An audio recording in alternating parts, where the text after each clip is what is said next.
You're listening to The Burning Truth.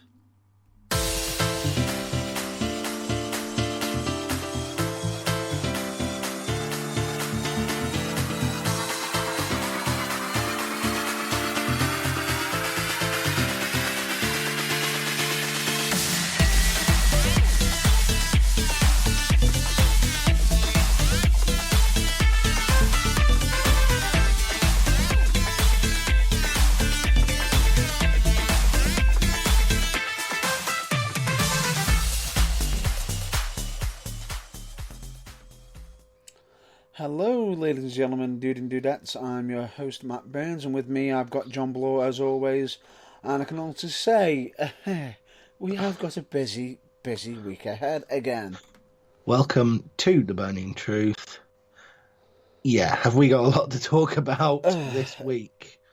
What's so weird is lately with WWE, with wrestling, we've got more and more each week almost coming out of information and everything, and WWE have been releasing some interesting stuff lately, and we've got a lot to cover. It's us here who feel it's our job to sort of sift through it all, and in quite a lot of cases this week, try and make sense of it. The following is a post-Watershed production and may contain scenes and storylines unsuitable for younger viewers, and may also contain some storylines unsuitable for other viewers. This programme may also contain strobe lighting effects. Oh, we don't need that one.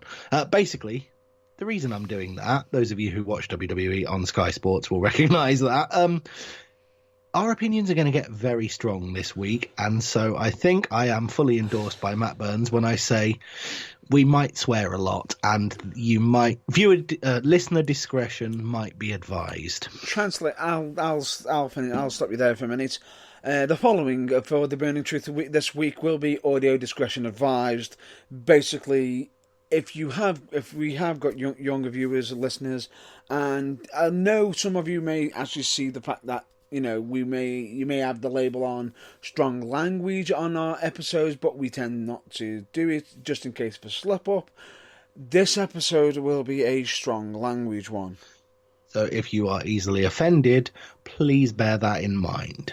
And also parents, if you have got children listening to us, please understand we are stating it now. This episode is audio discretion advised. There will be a lot of swearing. There could be certain words that you don't want your children to hearing. I just thought I'd just mention that to you now. Unfortunately, such is the state of affairs. They're the only way to describe what we've seen. So, yeah. If that in any way is going to cause you offence, you can't say you haven't been warned. So maybe sensitive ears, get ready with the mute button just in case. To be fair, we do normally signpost it fairly well by mentioning the fact that we're going to get the soapbox out before we go off on our biggest rants. So consider that like a sort of 5-second warning before the worst of it arrives. It's like a precursor, pre-warning of a pre-warning. Yeah. So, what are we going to talk about this week? Why is there such huge potential for turning the air as blue as the SmackDown logo? Actually, we won't get there straight away. What I'm just going to do is, I'm just going to cover one little topic quickly to do with British wrestling and get it pretty much out of the way and done. It's not because it's to rush it, it's the fact that it's very fresh in my mind. Well, that's understandable, what with you being there today and all. Pretty much. And I can honestly state, I went to the Barracks Wrestling, and this is an actual shocker for me, because normally when we say local promotions, ourselves permitted, it's normally a bit of a drive. Like anything up to maybe half an hour's drive away, not necessarily right on your doorstep. Not always, but there is the odd few one where, with United, but I actually wrestled there as well, myself. So that's not considered just going to watch your local promotion, because I actually wrestled there myself. I'm with you. Now, this one was local, and one I've never been to. How local? Was it in the pub at the end of your road? We are talking 5-minute drive. Interesting. We are talking minimum half an hour walk. Even more interesting. Well, this is 35 for minutes. you, yeah. For me, which Yeah. is, I went to the Barracks Wrestling, which is, it has been in the past been just, within Longton, but it's in Stoke-on-Trent. And I actually went there, which it was actually in Bentley for this one. And I can honestly state, it was a good show. I Definitely see. definitely, I can also say, for the price and value of it, it was definitely worth it. Absolute, every person that's on that show is worth a credit and absolute top-notch wrestling. Some of, I know that some of them are actually currently learning the craft from the Barracks Wrestling, and I can also state that the what they are learning is great lessons. Bright And futures ahead, are you? Is that what you're saying? yeah, it is. And with them label themselves as an academy wrestling themselves, because they do some main shows and also academy shows, it's great to see that we've still got companies that are still doing academy shows as well, main shows as well. But even on main shows, they are giving some of the academy their own academy guys airtime to be in front of a crowd. Now, regardless of what everyone says, they may think, oh, but that means you're not going to get the best matches out there, whatever. Completely contrary to that. That's not true. And everybody's got to get their start in front of a live audience somewhere. So cut these guys a break, Correct. Couldn't have said that better myself, because I'm pretty sure that not everyone, Daniel Bryan didn't just, roll into Shawn Michaels' gym, his training school and just go, I'm going to main event WWE. Well, no.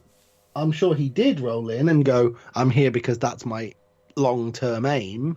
But I'm pretty sure he didn't roll in and go, right, come on, I've been training 3 weeks now. When's my TV debut? You know? Yeah, pretty much. I highly doubt that. No. But anyway, this is a show for the guys in the area who are established, as well as the next generation who very much aren't yet. Just a quick question and a shameless plug into one.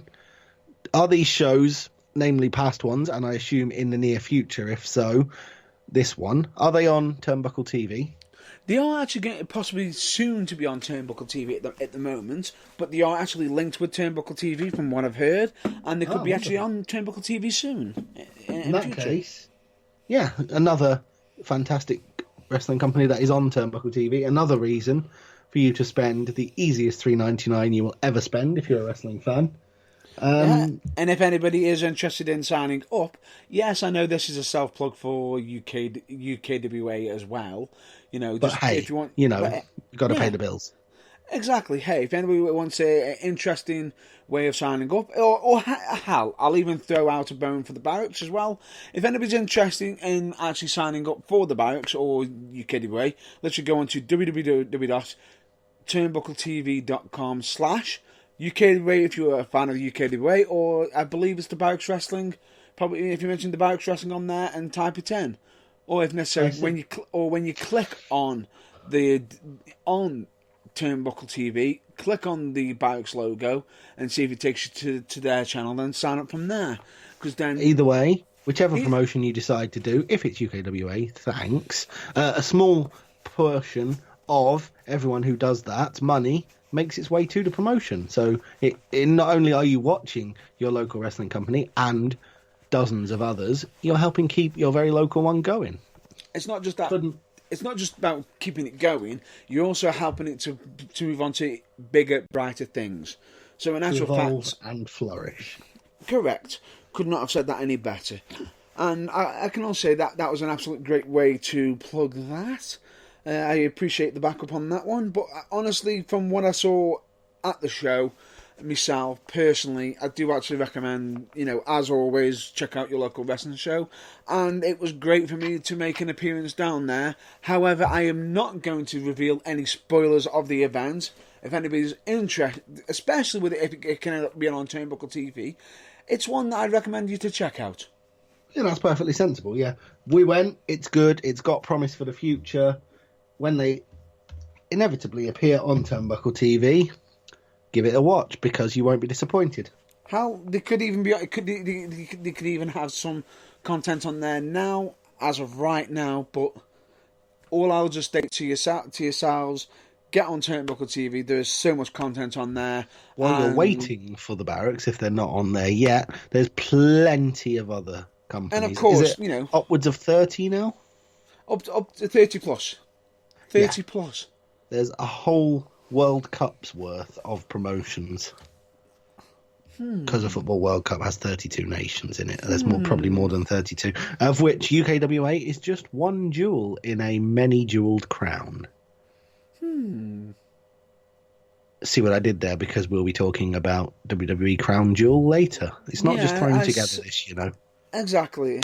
Even though as much as we try to make out it's all scripted. Oh, yeah, I've got the script here. Oh, wait, no. Why does this...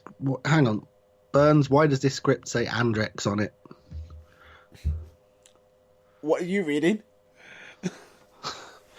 No, forgive me. That's not the script. I've actually got a copy of Vince McMahon's plans for next week's Raw. I do apologise. Oh, which we'll discuss that a bit more later, because we've got to go on to other topics more likely to do with predictions and also the event itself. But anyway, before we actually get on, in case you're wondering why we haven't got scripts in front of each other, and the fact that we seem to be, there might be the odd interruption from each other, simply because we're using the power of the internet as usual. And as always, we are not face to face. We're in two different locations. That's right, folks. If you've ever watched Something Else to Wrestle podcast on the WWE Network, we are employing their principle. Namely, we're on, it's live, it's at the same time, but we are many miles apart. Correct. In our own spare room. Broadcasting studios. I see what you did there. But let's not beat around the bush. No. So now that we've covered the Barracks and given it a thorough plugging, what else is there to talk about tonight? Because there's a lot. Yeah, there's plenty we've got to discuss. Yeah. Plenty. But do you want to give us any specifics? I mean, not necessarily, unless you want to dive straight into the first one. I'm thinking of just diving in. Okay, so what is topic number one? I mean, I know, all that planning and stuff. We did discuss it on air, but we did discuss it off air beforehand. But I'm not sure. Excuse me. I'm not sure which one you're going to go for first. So I'm going to go straight in. I'm just going to go straight into the predictions. Oh, how we did for Hell in a Cell. Pretty much. Which will lead nicely on to review and critique of the show. That it will, especially for the fact that, what made this so difficult is, and I'm going to be blunt here with WWE. Yep, please do. For us to do predictions, we need to have match announcements. Yeah, announcing more than 4 matches on the bloody card, more than 4 hours in advance of the show, generally helps us predict who's going to win them, Gives a chance to actually make a talking point in regards to it. Might help. Instead, they decided to just throw all of them on the pre-show. It really was quite an industrial grade storm of excrement. However, not to beat around the bush, we'll just get down to the predictions. Now, prediction-wise, we both, we had 4 matches, and let's not be about the bush. We shockingly lost. Both of us lost on the women's WWE SmackDown Championship. Really. Then we both had say that we were right about Eric Rowan. Oh no, say that we were wrong about Eric Rowan and Luke Harper. Yeah, what a surprise. Really? Then the one match that won it for me, because you got it right, WWE Raw Women's Championship, which was Becky Lynch. Yeah. Leaving with it. leaving as she came in. Yeah, and then the last prediction that we both put out there, and we thought really going to happen. WWE decided to complete a wrench, or should I say, sledgehammer in the works. They threw a wrench, a sledgehammer, a 1967 Ford Mustang, the TARDIS, and half of Sheffield into the works. Oh, and Fancy Red Light. And really eerie, made it really impossible to see what the hell are they doing. The cell is already red. Leave it alone, red light. Yeah. In case you're wondering what we're talking about, we're going to discuss it on WWE Hell in a Cell. We are. Well, basically, we are going to move swiftly on to the discussion of the show itself, which will feature many a soapbox moment and many, many incursions of very blue language. But first, congratulations, Mr. Burns, on your victory in the predictions. Is it odd that I'm going to actually just say this, that I'm not proud of this victory? Not at all, not at all. I feel dirty.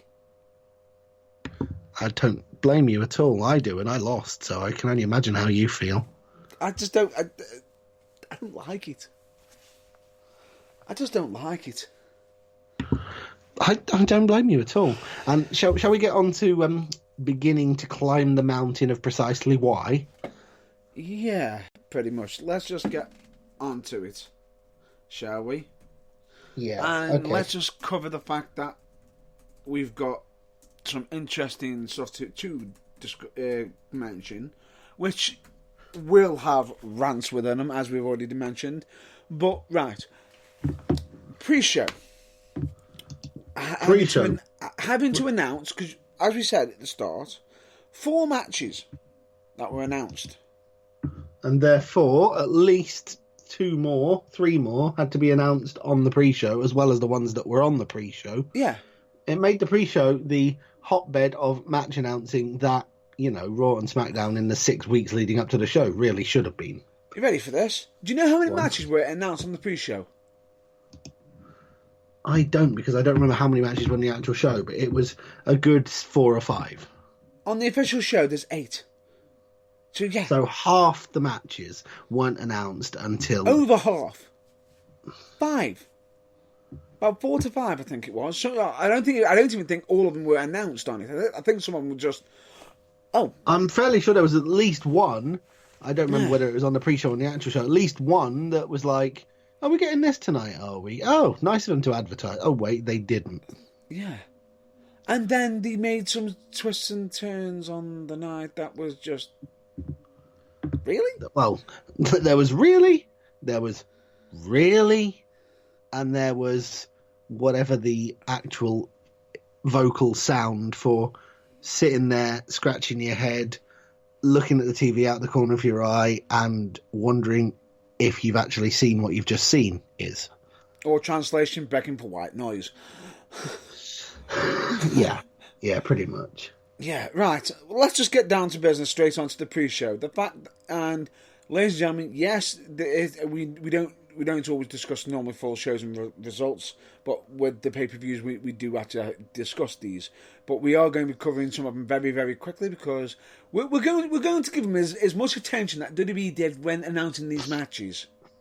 Oh, so approximately 3.5 seconds each, then. Pretty much, if necessary. The amount of time it takes to describe who was in them and who won is about as much thought as they got. I'm with you. Yeah. Right. Natalya versus Lacey Evans, which we already know that Natalya defeated Lacey Evans with a submission. That's fine. Great. Why is this match happening again? Who cares? No one cared the first time. Even less people asked for a rematch for no apparent reason. And then it makes it even worse. They had another rematch on Raw. Yeah, again. A last woman standing. Yeah, with an even weirder stipulation. It was like, you two are basically beating the tar out of each other to entertain Vince McMahon because nobody else in the world cares. Pretty much. And what makes it what makes it even more annoying is the fact that they got the speciality match on Raw, having had a non-speciality match on the pay-per-view. Huh? Logic fail. Pretty much. Right. What a surprise. moving on. Yeah. Shall we? Yeah. Okay. So that was that match. That's probably at least 3 sentences more than it deserved. So yeah, move on to the next one. We're now going to move on to the match that I actually thought was match of the night. Match of the night. Let me think. The women's Hell in a Cell match. Yeah. Aside from that really weird bit at the start, when is this a botch? Did they plan this? Why hasn't the cell gone all the way down? Yeah. Yeah. Once they got over that ever so slight glitch, yeah, it was comfortably the best I match on thought the this card. was match of the night. Yes. Easily.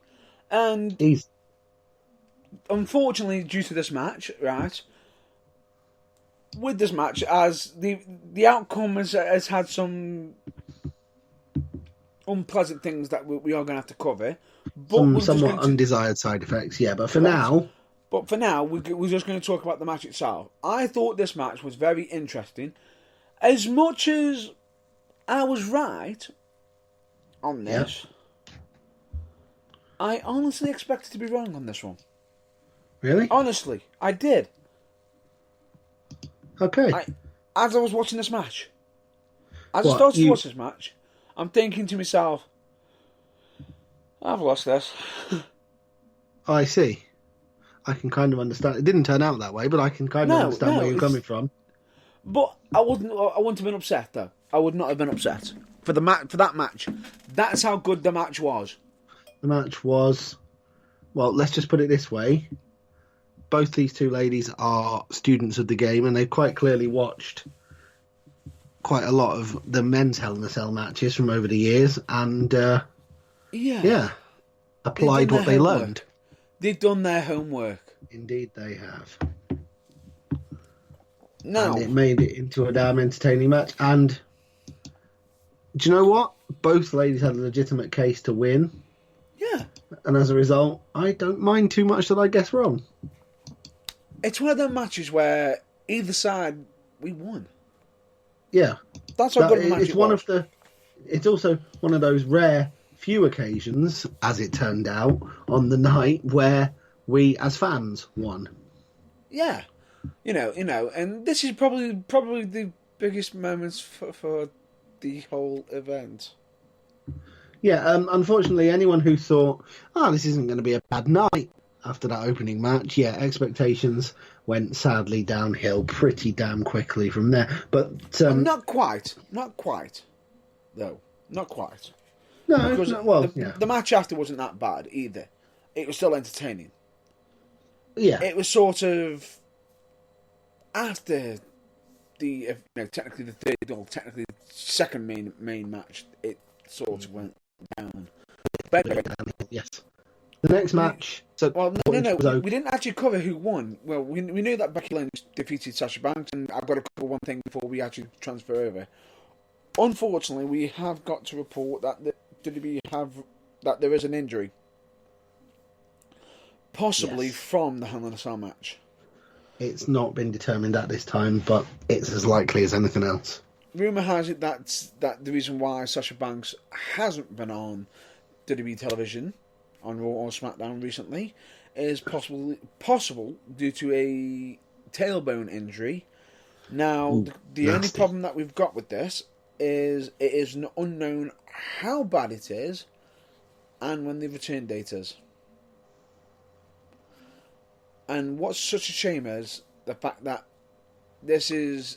I understand that Sasha has had a little bit of time since her previous entry, but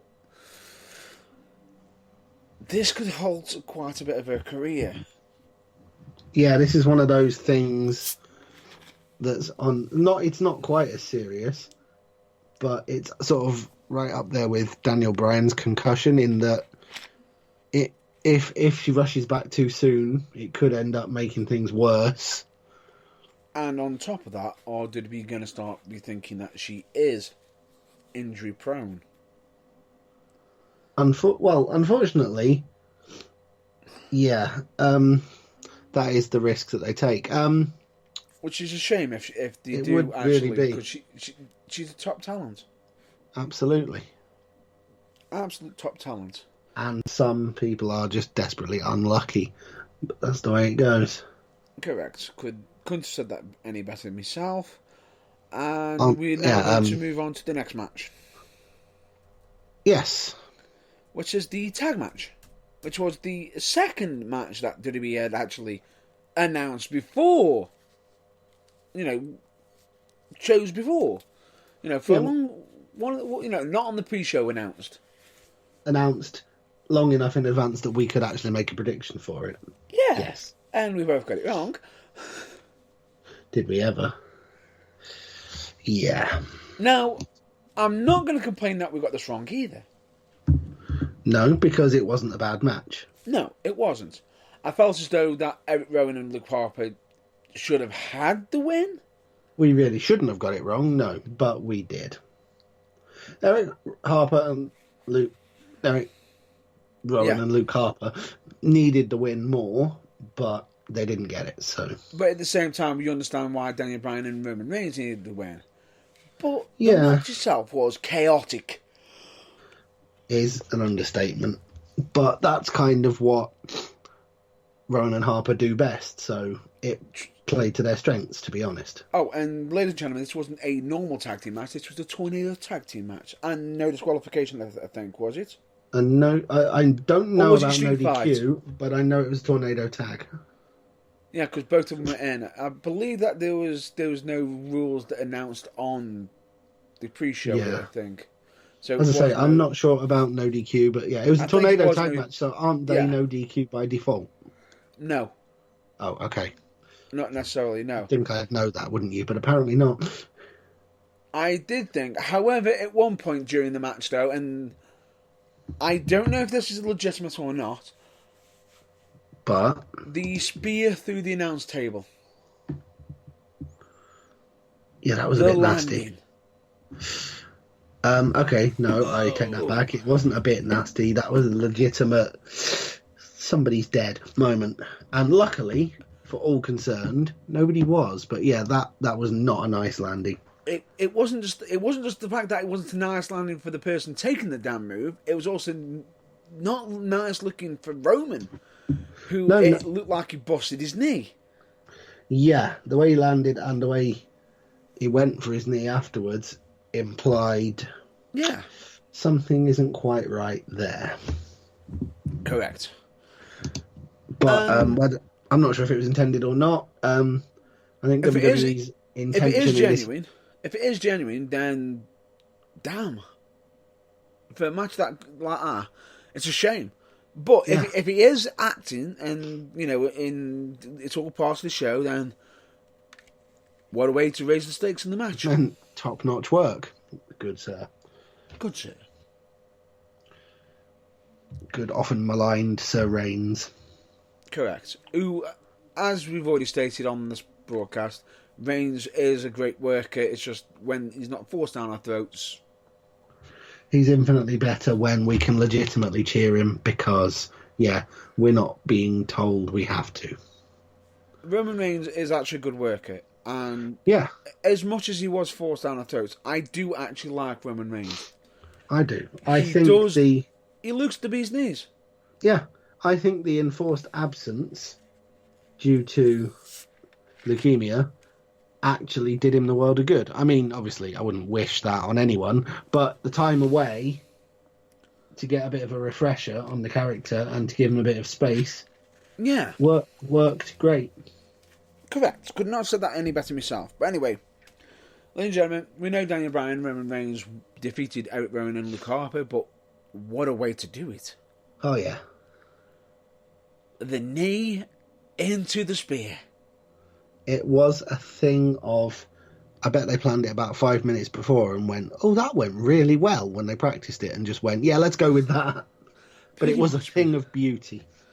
Good timing, everything. And it was weird because we originally picked Eric Rowan and Luke Harper because they're an official tag team where Daniel Bryan and Roman Reigns aren't, but still, they are technically considered WWE cream of the crop. Yes. And when not official tag team are the Raw Tag Team Champions, I suppose anything is fair game, really. Correct. Now let's move on to next match. I believe this is the first of the what the Pools panel would call a no contest because it wasn't announced until it started happening. Yeah.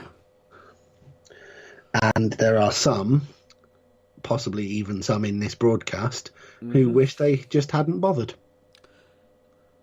Was this a regular SmackDown match? Or did it come across as just one that was just typically... It did somewhat come across as basically it was a regular SmackDown match and they've gone, you're on this big show, lads, give it 5 extra minutes and hit all your big moves. And try and make a magic moment. Yeah. Yeah. In case anyone is worrying, we are, of course, talking about... Randy Orton versus Ali. Yes.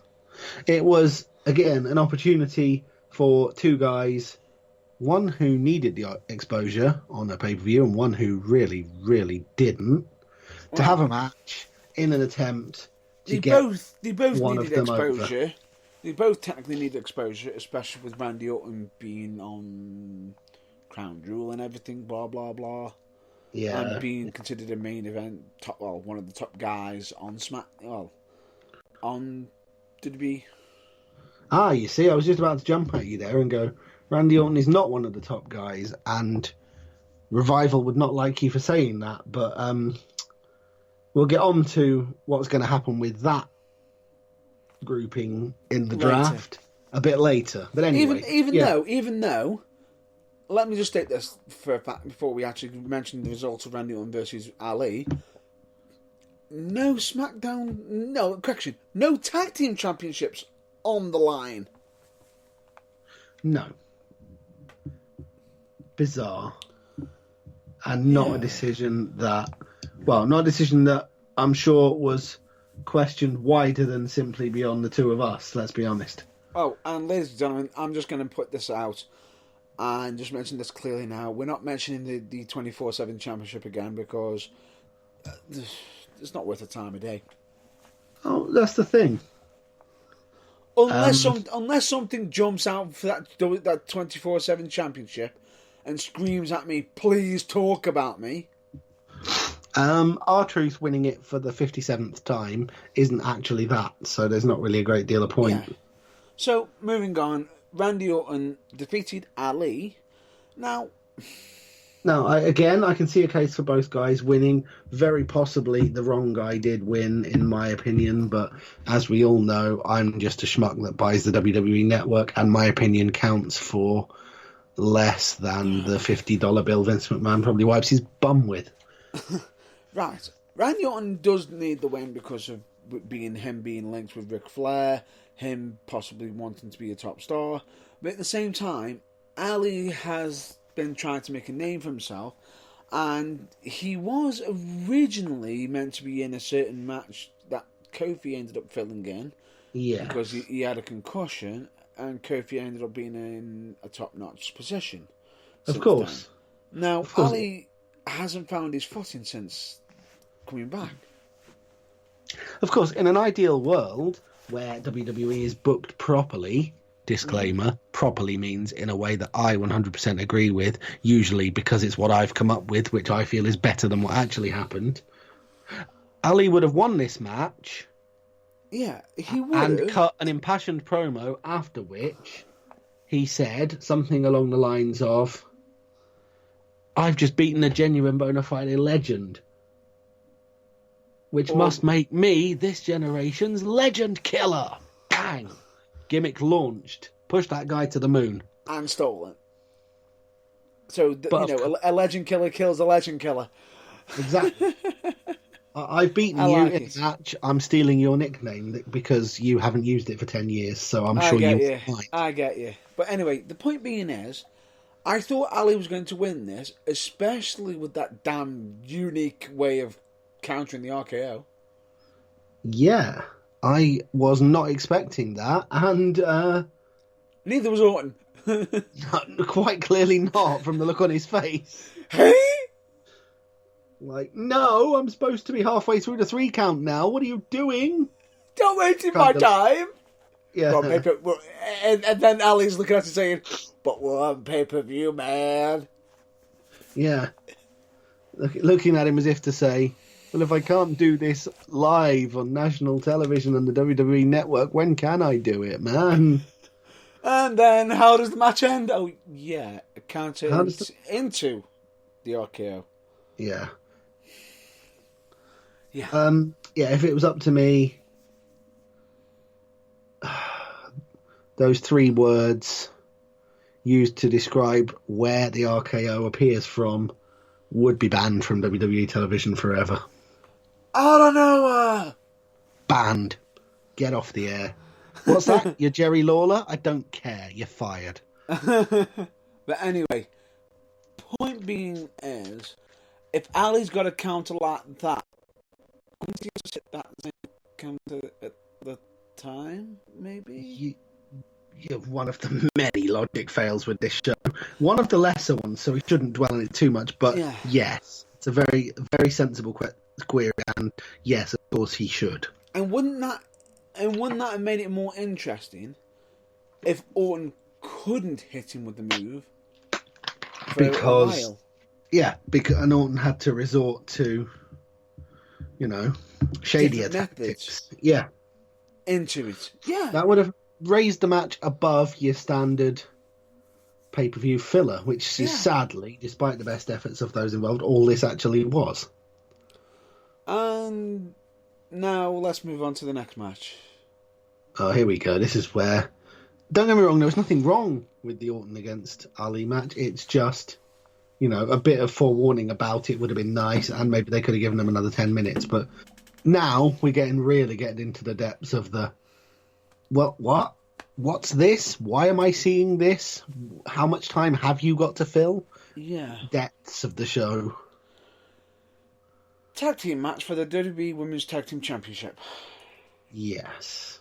Don't get me wrong, the Women's Tag Team Championship is a title vainly and desperately trying to have Vince McMahon remember about it for more than 2 weeks at a time. Yeah. But on this instance, not sure if he did. The match was quite clearly last-minute throw together. And on top of that, I think even WWE's own damn logic broke in this match. In more than one way, I'm fairly sure. But go on, in what way are you implying? Right, I'm implying in the fact that, Alexa Bliss, who is, when cutting promo on the pre-show, was half heelish while Nikki Cross is the face. So, the yin and yang. I mean, with them having a match against the Kabuki Warriors, which is Asuka and Kairi Sane. Now, everybody's been watching WWE has been knowing that Asuka and Kairi Sane are faces, heroes. Yes. Faces, despite the fact they confuse the living daylights out of wrestling fans of a certain age by coming out and cutting promos entirely in Japanese, which is heel 101 in the Attitude Era. Possibly, but then they've got somebody who's managing them. Paige. Well, they didn't on Raw this week, so that kind of escaped my notice. But it fair point. Should have been there. Well, she's been helping them supposedly, and she might not be there now at the moment, or could be doing something other projects possibly. Now, the Kabuki Warriors came out, and which is asking Kairi Sane. And they were beating on Alexa Bliss and Nikki Cross in a heelish way. Yes, having just cut a promo entirely in Japanese. Oh, hang on, no, was that on Raw? I'm getting my wires crossed. Not 100%. It's like... No, I think the Japanese promo was on Raw before they had another match. Yeah. But anyway, the point is, lots of antics that you, in your traditional black and white and clear cut good old days, would be considered heelish, but they're not heels. No, but for me, it's weird because Alexa Bliss is the one that's meant to be like a bit of the heelish with Nikki Cross. So technically, Alexa Bliss and Nikki Cross could have been considered a tweener team in a way. Yes. And the Kabuki Warriors could have been themselves. Now, do you know what I thought was so interesting about it? The fact that they just decided to up and just go, Kabuki Warriors are heels now. We're now just going to go to our WWE own logic and just go, anybody who's foreign is a heel. Well, yeah, Really? that's what I was alluding to with the non-English promos. Unfortunately, it's lazy stereotyping by WWE, which unfortunately, again, the audience are far too keen to lap up. But yeah, that sort of speak English, you bad kind of ape way of looking at things. It doesn't ever work in anyone's favour. It doesn't. It's horrible. I'm sorry to have to throw this word around because it's very strong, but it's racist. It doesn't do anyone any favours. It's very, very... It's very disrespectful to different cultures. Indeed, it is. I am going to phrase it as. But... It's and here's the but. I am going to give Kairi Sane, and we know Asuka can play a villain. Yes. I thought it was interesting that Kairi Sane absolutely changed nothing about her intro and her look.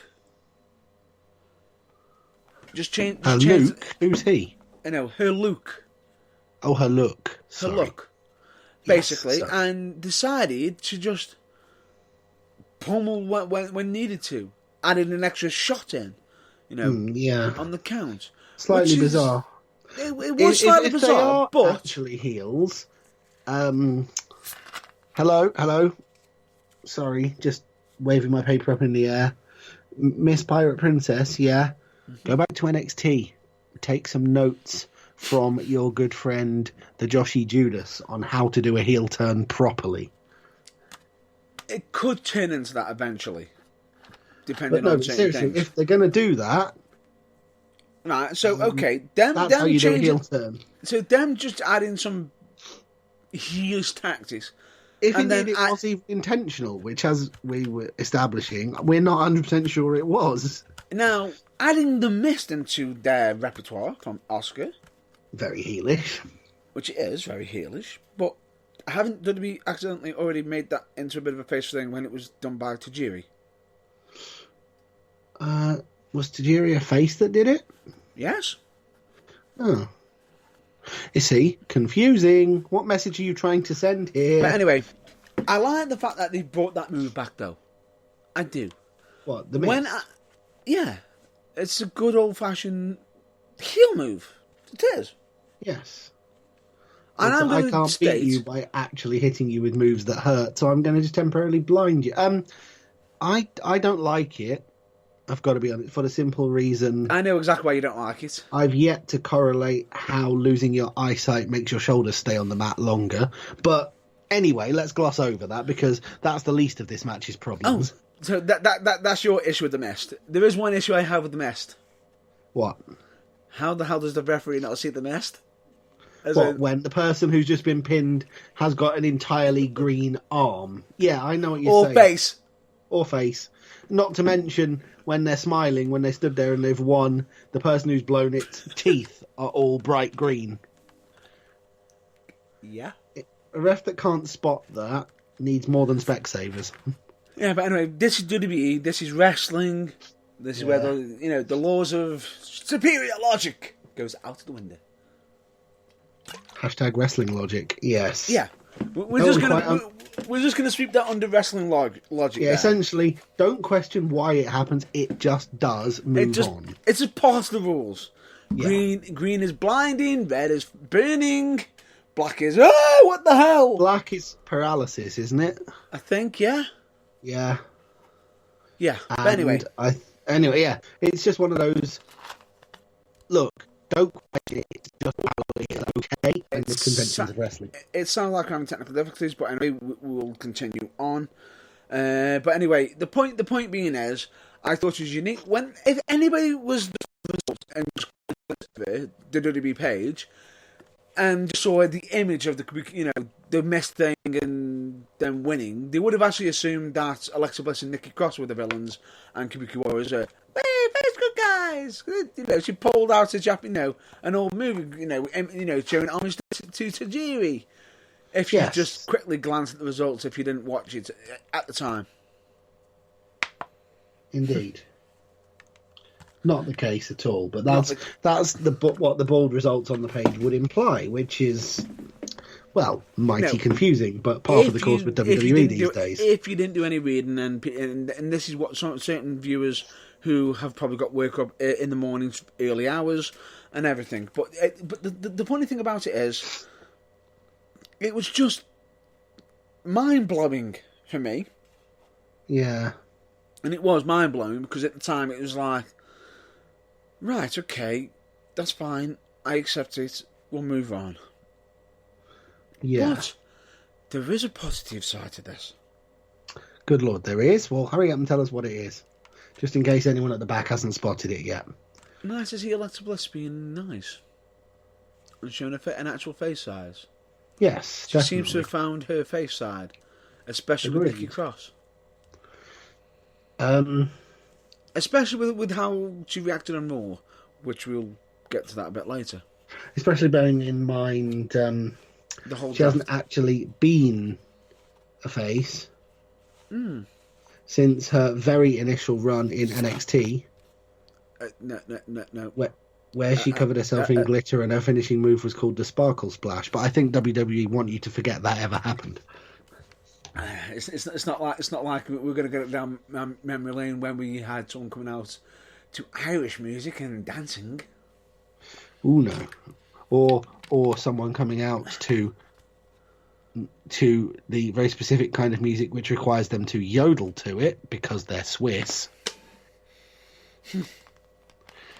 Yeah. Anyway, we've gone down a cul-de-sac of needless racism, which WWE does its best to eradicate, but falls into occasionally. Anyway, that's not the point. The point is, Alexa Bliss showing non-heel tendencies just a bit is a small green shoot of growth of positive to take from. It was an alright match, but it was a bit rushed and... Yeah, it felt rushed and everything. But the thing I thought was so interesting about it is the fact that, and this is from me in regards to Alexa, the fact that she's showing that she's matured from this match, actually. And the way things ended up happening, what happened on Raw, well, not on Raw, on technically in regards to the draft, anyway. Yep. Was still interesting enough in the fact of certain stuff which we'll be covering later on when we mention the draft, which will be most likely one of the topics that we cover after Hell in a Cell. But anyway, coming up in the third hour. Sorry. Yeah, but anyway, we digress. We must push on, and we are going to have to continue. We need to go on to the next match, which was a bit. The show's ever slow, but ever continuing descent away from the greatness of the first match. Nothing's been terrible so far, but a couple of the matches have been a bit rushed, and you're thinking, I wonder if this next one's going to bring the level back up to that first match level. The match was okay. The ending was rushed. Yes. And they had to fit something in due to what happened on SmackDown the previous week. Really? Yeah. Oh, just so that everyone knows, we are talking about which match? The OC, which is Luke Gallows and Carl Anderson. Yeah. And AJ Styles. Indeed. The United States champion. The phenomenal AJ Styles. Yes. Versus the Viking Raiders. Yep. And Braun Strowman. We will not be mentioning anything to do with experiences either. No. That never happened. Or war, yeah, that's correct. But anyway, Ivar and Eric against, originally, even though you've already mentioned the name, a mystery tag team partner, Braun Strowman. Ivar Hansen and Eric Rowe, yes. Yeah. Braun Strowman comes out with the Viking Raiders. Now, did you link Braun Strowman to Viking Raiders because he's got a beard? Oh, no. I think that's probably more logic than WWE used, to be honest. Yeah, that was it. I think the reason why they brought Braun Strowman out is because they wanted to put him on the pay-per-view because of the whole thing that happened on SmackDown with Tyson Fury, which we'll get onto. Yeah, they basically wanted to give everyone an excuse to remember that the big bearded monster who they Braun job Strowman. out left, right, and centre actually still exists. I can see that you're not beating around the bush tonight. I'm far too tired for politeness when it comes to WWE's current creative direction, especially when it comes to the guy who should be the one receiving the level of preferential treatment they're currently pissing up the wall on Brock Lesnar.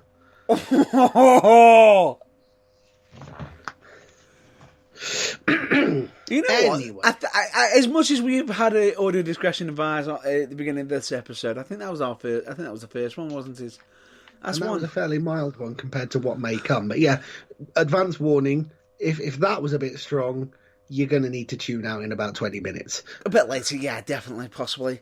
But anyway, right, the match itself, I was okay with it. I thought it was interesting. It I had can see its this. moments. I can see this only going one way. Sadly. But with a pinfall victory, not disqualification, which threw me completely for a loop. The OC I wasn't decided 100% to sure about that, but the OC decided to gang up on Braun Strowman because he was too big to beat, even though the OC, Luke Gallows and Carl Anderson couldn't beat the Viking Raiders for their life. no. And decided, right, instead, we're going to throw the match out, we're going to lose the match, doesn't matter, and just beat on them. Did they forget that the Viking Raiders are there? I think at that point, no, because that's a bit like saying, yeah, do you know what? No, I don't need this rifle to fight that bear over there. I'm just going to go in armed with nothing more than this empty Dr. Pepper bottle. That should do the trick. Yeah. And it's like, really? And then Ivar and got involved, and all that brawl comes out. And it looks like the brawl's still going on. AJ's about to hit a phenomenal forearm. When all of a sudden, I think as a joke a couple of weeks ago, due to his incredibly wasted potential, Yeah. I might have nicknamed him the Brawn Show. And it became remarkably prescient when, out of nowhere, he decided to use a knockout punch. Yeah. All checks made payable to the Burning Truth for that bit of booking genius, please, Mr. McMahon. Thank you very much. Even though you didn't even want it to go down that road. But No, I really didn't, but unfortunately, we gave them the idea. It's probably our fault. yeah. No, it's not our fault. I'm blaming you for this one. Suit yourself. I'm just blaming you for this one because what the hell? Yeah. AJ, you deserve better than this. The obsessive compulsives, you deserve better than this. Yes. Now, The AJ orange Styles. cocktails. What have the overweight chimpanzees? AJ Styles' selling was on point. He AJ probably Styles made just never isn't when it comes to that. made Braun Strowman look strong, punch drunk, and everything. Now, AJ took one on for the team. Absolutely. To basically make Braun Strowman look like a hard man to punch. He's got a hard punch.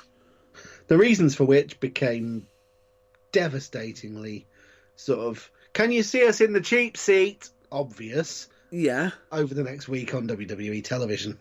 Oh no. It was made even more obvious the fact that he actually got into a possible almost brawl with Tyson Fury on SmackDown the week before. Yeah. Not making it clearly evident what's going to be coming up, but Oh, no, not at all. we'll not get at all. to that later. Can the nosebleed seats see the plot? Does Braun need a neon sign? No, you're good up I'm there, going yeah? to be possibly fighting Tyson Fury! So I'm going to break out my inner Braun show and start punching people. Have you got that at the back? Wait, there's someone in the concession stand. Give it 5 minutes, I'll do it again. Fuck's sake, did you have there's waiting with the sign, but damn it. It's absolutely ridiculous. And I'm sorry, ladies and gentlemen, we didn't give you advance warning. The first F-bomb of the evening wasn't uttered by me. Shock horror. But yeah, what are they playing at with this whole thing? I just don't get it. I mean, I understand the reasoning, I think, but I don't understand the booking of how they're doing it, or why they're doing it in the particular way they've done it, or why the OC had to be sacrificed, or AJ being sacrificed, who was the United States champion, might I add. Yeah. Not to mention the fact that it's almost like anybody who's got that United States Championship belt is immediately going, oh, you hold this title and get pummeled. Essentially, yeah. Or not seeing much. One or the other. From, I think it was Raw this week as well. Yeah. They let someone who is a non-wrestler, who's come in as a celebrity from outside the wrestling sphere, who's going to get some money from WWE for doing something in wrestling, even though he's not a wrestler. We'll cover that later. Highlight the obvious flaw in the situation. Yeah. It was almost as bad as Bobby Heenan's, well, what side is he on? When I sat there with my mouth bouncing off my toes as Tyson Fury calmly asked Braun Strowman how many world championships he'd won. Oh! Fuck me, how much are they going to bury that guy? Is Strowman's real surname Rusev? No, but I think he's going to be getting worse than Rusev, because at least Rusev has won a championship belt, 8 singles championship belts. Yes. Sorry, Strowman, sorry! Seriously, that was... Which is more concerning, the fact that, yes, Strowman has won a championship, but he won it with a child! And with Seth. Well, he's technically won a singles championship. Huh? Did you not see the ghastly, disgusting, very similarly coloured, in fact, to the 24/7 title, championship belt with palm trees on it they gave him for winning the Greatest Royal Rumble? It didn't happen. That belt's not real. That was just for one night only. That was... No. No, that was the... They didn't give him a trophy for winning the Greatest Royal Rumble. They gave him the Greatest Royal Rumble Championship. Well, that's not a World Championship. That was just the Greatest Rumble Championship. But nor's the 24/7. I think it must be something to do with green leather making it immediately illegitimate. No hint in there. But anyway, we digress. We'll continue, Yeah. We'll continue on. Workers doing the best they can with the shit they've been given. Correct. Is pretty much how you sum that match up. And then we got onto a match that we thought we were done with. We really, really thought we weren't going to have to endure it again. But guess what, folks? Wrong. We're not done. We're not done. Chad Gable versus King Corbin. Thank you. I cannot thank you enough for using his official name. And not That's the name. after. That's after. Yeah, well, we're not going to mention that, but thank you for not mentioning it, because that would make my teeth itch with rage. Oh, no. We've got to mention it, but as much as your teeth are going to be itching, soapbox Warning, incredibly large soapbox imminent in a few minutes. With massive rants. Right. Oh, hell yeah, not just from you either, jeez. Right. King Corbin versus Chad Gable. Thank you for actually giving Chad Gable the victory in this match against King Corbin. He's been needing this because of the fact that King Corbin won the King of the Ring Championship. Gable needed this win. He needed this win. He did. As much as Vince McMahon's logic was probably, he beat Jack Gallagher twice on 205 Live. He's going to push. What do you want? Nobody saw that. And he needed a win over somebody who's actually on Raw or SmackDown. Yep. And so this win was much needed and very sensible and, frankly, didn't do Baron Corbin any harm because the guy's a poisoned turd already. What's another loss going to do to him? It's not that he's a poisoned turd. I'm fine with King Corbin now. I'm fine with it. He knows how to generate heat. He's a good heel. He did what he needed to do to put somebody over at the right time. Fine. What I am livid with WWE is what they did in the damn post post-match interview. Yeah. Oh, what? You mean in the space of 5 post-match interview seconds, undid all the good work of the entire match for no other reason than to massage Boring's ego? No. Not just to match the fact that it's of his boring ego. It undid. Sorry, I call him boring because it sounds a bit like Corbin. It undid all the hard work that Chad Gable has been putting on himself to try and be serious. Now, I've actually saw YouTube. And that was in the post-match. Never mind the insistence on, the name. Don't even mention SmackDown. Don't even mention what happened, because I'm going to have to be covering that in a minute. Yeah, we're going to cover that in a minute. But like I said, any legitimacy that might have come from this, it went out the window with that. Right. It started from the thingy, but we'll get to that comment of what was said. Yes. Later.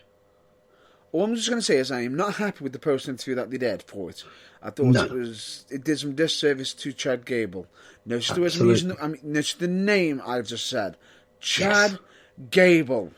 The man's name, Chad Gable. The name that I will be only referring to him as, but I will have to you'll get no change from me there. I'm absolutely. If I could not acknowledge that existed, then I absolutely would. We're going to have to refer to it once just so people know what we're talking about. But after that, I think we need a swear jar for every time you mention it. Yes, we definitely damn well will. For every time it does, get mentioned at one point. Yes. Because, really? Fucking really? There's just no need for that. Right. Other than that, the match is fine. I'm absolutely happy. Post-interview, nope. Anyway, let's just move on because we'll discuss that. We'll discuss what happened post-match and what led to it, what led on from it later.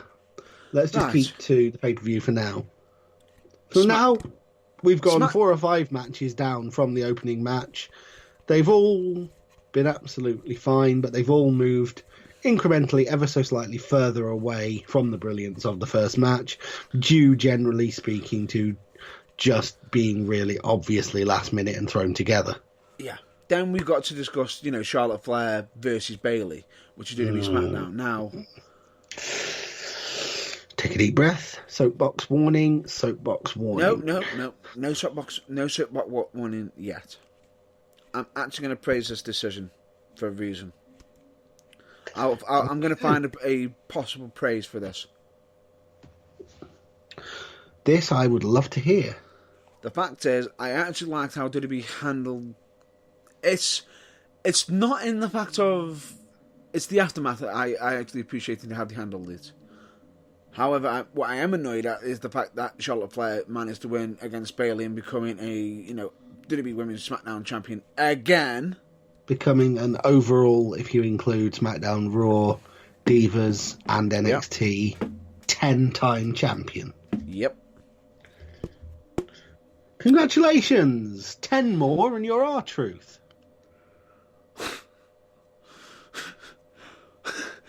I don't even need to swear. That just sums up how angry I am. Charlotte R-Truth Flair is what you're dubbing. Yeah. But anyway, this is as much attention I'm going to give this because I think the aftermath. The match itself wasn't the worst. I just felt as though this is the match that we actually should have had. Last pay-per-view, but with the same result that we had last month. Yeah, basically, Charlotte didn't need a 10th title reign because they should have saved it for somewhere down the line when she could have had a meaningful run. I don't know if I'm spoiling too much with that, but she didn't need it, so Bayley should have won. But for all that, I'm happy that Charlotte Flair won it. Really? Yeah. Even though she didn't need it? Even though she didn't need it, I think what happened on SmackDown actually did dividends. Well, you might possibly be right, but that was kind of like, oh, we've messed up here, we need to right the wrong sort of thing. But at least they did it. At least they righted it. But they did it in such a way it was clever. Yeah. But we'll discuss that in regards into that shortly. But anyway, we're just going to give that is all the attention we're going to give for WWE SmackDown Women's Championship, because we're going to have to go on to the main event. Oh yeah, but we have mentioned that Charlotte won for a record-breaking 10th reign. Yeah. And then we get to the main event. Massive soapbox warning. The language in this section will probably be as blue as the lighting in the arena was needlessly fucking red. If even, seriously, they could have had an absolute Meltzer rating system busting 53-star classic. In that lighting, who would have fucking seen it?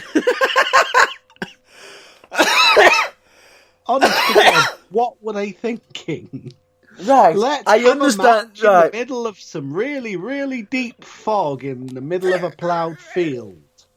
No, Because that'll draw ratings. What makes it so weird is we know that Bray Wyatt as the Fiend is mythical, unusual, unique. Why haven't wrestled normal in the past? Without the damn red light. Oh no, it's because it's Hell in the Cell. We're just going to put the red light on this match. The cell was painted red. That's enough red. They don't need any more red. No more red.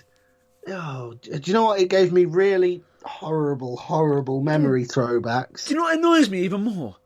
What? And this is going to be a topic that is possibly going to be saved for another a special potentially. WWE need to damn well drop the whole match being the main event name.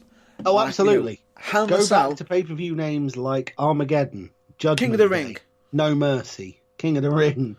and actually being the actual topic where you can say the main event of this pay-per-view will be an Elimination Chamber match. Or the main event of this match will be a Hell in a Cell match. Yes, welcome to 2019 No Mercy. You know? Yeah, what's wrong with that? I hate the names of the shows being stipulation. It's such a massive backward step, and I completely agree with you. It's lazy and pointless.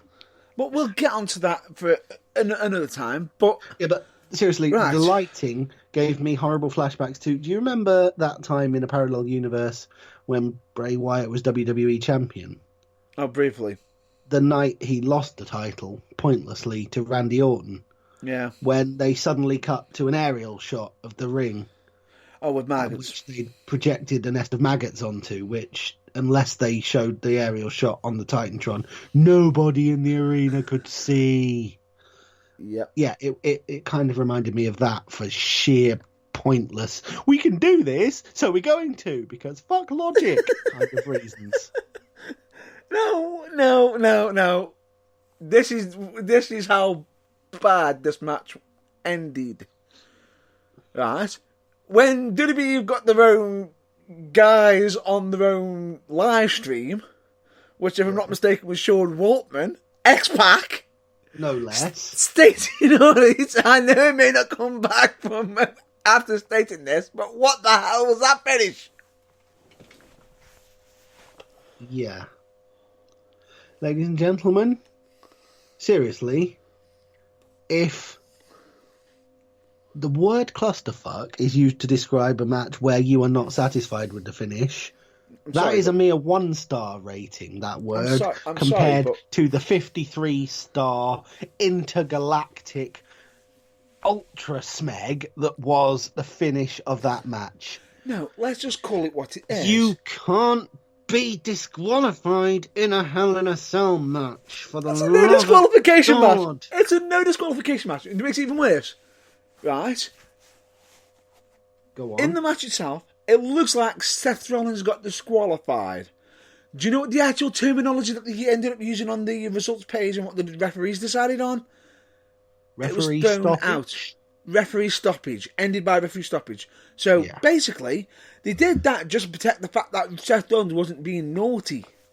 Or Don't still trying even to make get me out. started on the fact that everything else that those two put each other through, Right. and Seth Rollins got a sledgehammer and hit some chairs about 3 feet away from where Bray Wyatt was. Bray Wyatt, by the way, who is the Fiend, a semi-mythical, potentially not even human creature.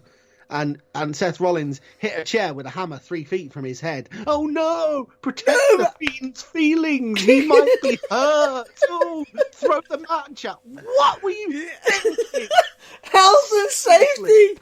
We must care for the Fiend! My brain. Now, what makes it worse is out of its ears and then sat there patiently on the hem of my t-shirt, waiting for me to spoon it back in so that it could melt and dribble out of my ears a second time.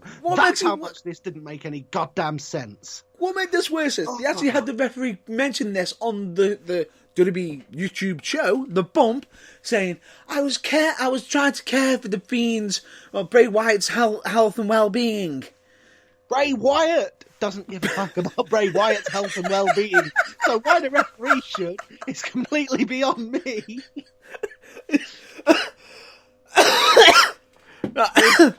Oh dear. Wait. What makes me laugh more than anything with this is the fact that you got Bray Wyatt, who had the referee care for his feelings after being hit with a sledgehammer, right? Yeah. He still managed to get up. 3 feet away from his head. Yeah, he still managed to get up. A nasty ringing in his ears. He managed to get up, put the mandible claw on Seth Rollins and make him bleed. Oh, yeah. What? Sorry. I missed the point where the match has been thrown out. Someone's fingers... Or did he use a sock? Was it a Foley-style sock, or was it just his fingers? Just his fingers. I missed the point where fingers pressed on the nerves of the tongue make someone bleed. If it is, it can do if it's done with enough force. It could make bleed from the pressure. Well, from if you've got fingers. maybe no, blade that's not to your fingers and you cut someone's tongue. The nails could have done it, but anyway, that's not the point I'm trying to make. I'm not trying to focus. That was a causal logic, I'm not but trying it wasn't to focus. even the main one here. That's how bad this was. I'm not trying to focus on that bit yet. Wait till I get to the main point is, right? Which is, that happened, that's how that ended. Fine, right? The thing I find so stupid about it is that it's technically, what WWE have just done is basically the referee screwed up, is what we're saying. Because they're saying the referee had, felt sorry for Bray Wyatt's well-being. Now, the referee screwed up. Oh right, no! So is what they're trying to say. What he was told to do by WWE management. It's all his fault. Right, it's WWE management's fault for the fact that they're the ones who booked themselves into a corner. Now, supposedly there was an original finish, which has actually been revealed. But I haven't even looked at it myself. I'm not even going to look at it myself because I know if it is the fact that Bray Wyatt won, I'll be absolutely livid. They didn't go down that road. Absolutely, you and me both. Right. I don't want to look at it either because I'm angry enough with what did happen. The fact that there was a potential that was far less of the biggest travesty in wrestling history that they didn't go with. Yeah, I don't want to know. No. My blood is boiling enough as it is.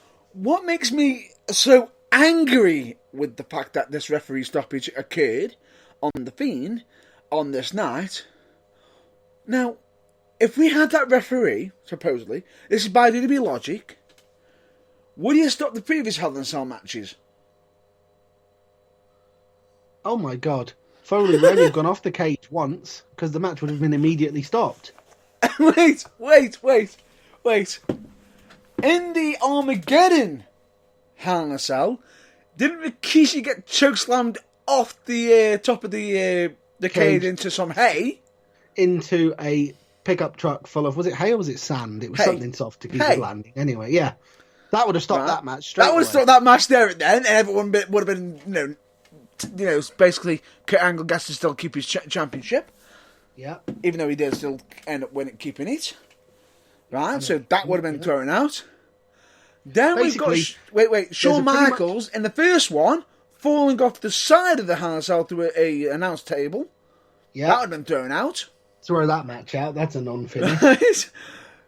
Mick Foley getting thrown off the Hell in a Cell, not once!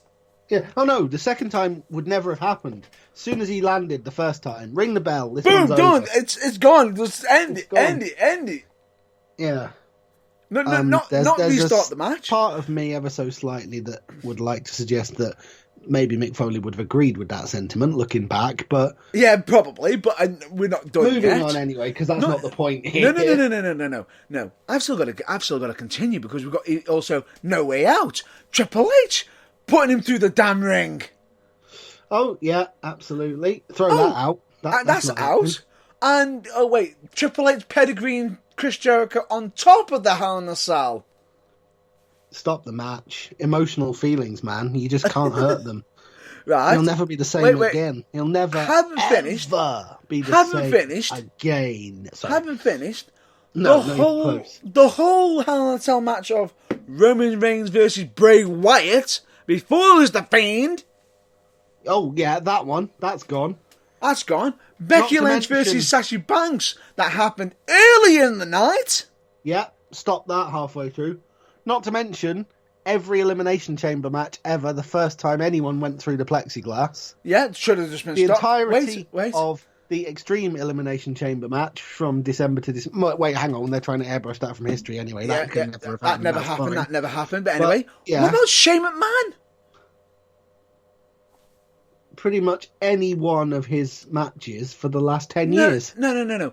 Shane McMahon against Undertaker, against Kevin Owens, leaping off the damn Hell in a Cell. Yeah, exactly. Shouldn't the match have been ended? Oh, wait. It didn't actually end. It could have ended from that. He's injured, supposedly, from falling from that great height, which, God almighty, would have been acceptable under that terminology. But no, didn't end it then. They had to drag him back into the ring for him to be pinned. Or tombstoned and pinned. Yes. Now, in Seth versus The Fiend Bray Wyatt, did they go on top of the cell? Nope. Did they leave the cell? They never left the cell. They never so much as left the cell. Never mind tried to climb it. Never mind actually climb it. Everything took place within the confines of the cell. Wait. Back onto it, and here's a good damn well point. Go on. Jeff Hardy versus Randy Orton. When someone got legitimately injured. Yeah. Don't even get me started on how much they'd have thrown out. And Orton was told he had to pin Jeff Hardy to end the match. Even though he's just face planted the table. Yeah, rather stupid that. And of course, this being Orton, he just went, no, okay. No. And you can see it, this wasn't one of where Orton said it okay. You can see Orton was a bit dubious about it. Yes. But, and there's not many times you'll see that. But on this occasion, on this occasion, because, it's part of their plans, let's just throw it out now. Oh, don't even get me started on how... I don't even know if I want to mention this because it's a spoiler for SmackDown. I'll just do it. But if we're going to go on that ref's logic, Kevin Owens would have had the match stopped as soon as he hit that move on the ladder to the outside, and we'd never have got to the point when Shane would have been fired because it would have been, that was stop the match!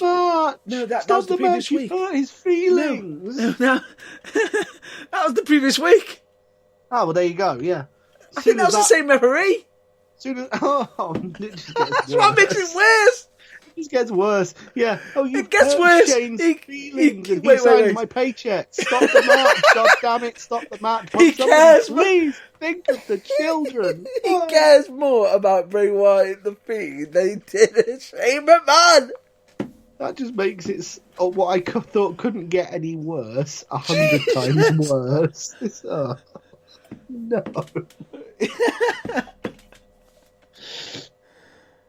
Oh my god. I know. Ladies and gentlemen, you can tell this is not scripted from us, just from the way we're laughing. This is just, essentially, if you think this is bad, just try in your minds and picture the way both of us, individually, a couple 100 miles apart as we are, reacted live when we saw this for the first time on our screens. I looked at it was just... What? My brain broke. basically. But anyway, that's WWE Hell in a Cell. Or, as it's going to be renamed from next year on, Clusterfuck in a Cage. No, more likely, how can we fuck this ending up anymore? It makes it. You want an interesting fact right now? I would love an interesting fact right now. You do realise that WWE Hell in a Cell, 2 years in a row, the main event has been thrown out. Oh, sweet merciful crap. So it has. That's 2 years in a row! That's terrifying. WWE, are you going to keep this tradition going next year? If you do, please tell us. Is this the booking ploy you're going with to replace The Undertaker's streak as the thing everyone talks about in WWE? Hell in a Cell matches that get referee stoppages. Oh, Jesus. Yeah, the first time, Brock Lesnar basically called a stoppage by killing Seth Rollins and Braun Strowman. Yes. Oh my God, I just realised. It's Seth Rollins. He was in it both times. Oh my God. That's it. Ban Seth Rollins from Hell in a Cell matches. Main events. He's clearly a bad influence. What the hell? But anyway. Oh, wow. Yeah, so that just about sums up our fit. Overall, for the show, first match, brilliant. Every other match, a bit rushed, but generally nothing terrible. Yep. Main event, you've just listened to the last 10 minutes. Overall rating... -5 stars! 5 stars. And no, ladies and gentlemen, we did not plan that. But Jesus wept. Basically, something tells me Cody Rhodes, the Young Bucks, and the guy that pays the bills in AEW watched that and collectively pissed themselves. Yeah. Literally. Oh my God, if that's the best this brain fart of a brain trust can come up with, we've got this in the bag. Seriously, we don't even have to try. Yeah, but anyway, moving on. Let's move on. All I'm just going to state is that is the Hell in a Cell pay-per-view. We've got to cover the mention of one WWE injury at the moment as well, which is Ember Moon. Now, a lot of people will probably mention it, probably not realise that Ember Moon hasn't been on TV for a bit. They might say, oh, storyline-wise. The reason why she hasn't been on, supposedly, because due to a possible ankle or Achilles injury. Now if it's either ankle, way, it could be as little as 6 weeks. If it's an Achilles, we're looking at a year. Minimum close to a year, which is unfortunate if that is the case. Fingers crossed that isn't the case, and we'll wish her a speedy recovery. Basically, yeah. And unfortunately, ladies and gentlemen, due to time constraints, we have got a lot to cover, but one topic we're going to have to basically brush over is shockingly, the WWE draft. But instead, I'm going to be basically stating that the draft is interesting. We'll probably do a bit more of a massive coverage on a special episode separately. I would imagine so, yeah. Bear in mind, we'll probably do it after tomorrow night when the second half has occurred on Raw, so we can assess it more as a whole. Yeah. But overall, what did you think of the draft itself? Overall, I thought it was pretty much like Hell in a Cell, really. For me, pretty solid idea. Yeah. Really shittily executed.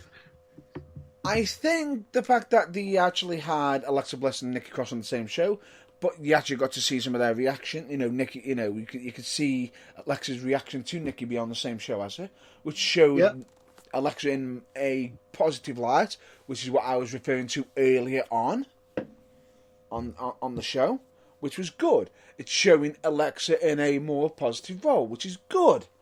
Other than that, I thought it was a bit... especially for the fact that they didn't even mention where the hell Shinsuke Nakamura, which show he's going to be on, as is the Intercontinental Champion. The WWE Raw Tag Team Champions weren't even mentioned, even though the SmackDown ones were, with the Revival, the top guys being on SmackDown, which is what you were referring to earlier, and the fact of when I mentioned that Randy Orton is a top guy. Yeah. And then on top of that, we didn't even have a single mention of either WWE Champion Brock Lesnar or Universal Champion Seth Rollins. Less of a mention of that. Yeah, and frankly, after what happened, that was a joke. Oh, Kofi, yeah, you're not champ anymore. Go out and plug the charity that we're sucking up to. Yeah, pretty much. Pretend nothing happened. Yeah, even though you were clearly angry last week at Brock, saying you're not done with him. Yeah. Well, I dread to think, bearing in mind, at the Beast from the East show, Kofi lasted, about 7 minutes? Longer than he did after, being... On SmackDown, he lasted 7 seconds. Is the ref going to throw the match out before he's even come down to the ring next time? If he is, they should have it at the next Hell in a Cell pay-per-view. Just a thought. Oh, no. Kofi's had his feelings hurt. Yeah, end the match. But I'm still in the dressing room. Doesn't matter. End the match. You've hurt your feelings. We can't go on. Anyway, and that's not anything against Kofi. Yeah. Shut up. Feelings hurt. Match is over. End of discussion. And that's not us saying that Kofi is had his feelings actually hurt. We personally think that Kofi should still be WWE champion ourselves. Absolutely. I just felt as though he should have had a longer push. I think the way they handled the whole Brock thing could have been better. I think what they could have done with Cain Velasquez, they could have actually had Cain Velasquez cost Kofi, cost Brock the match against Kofi.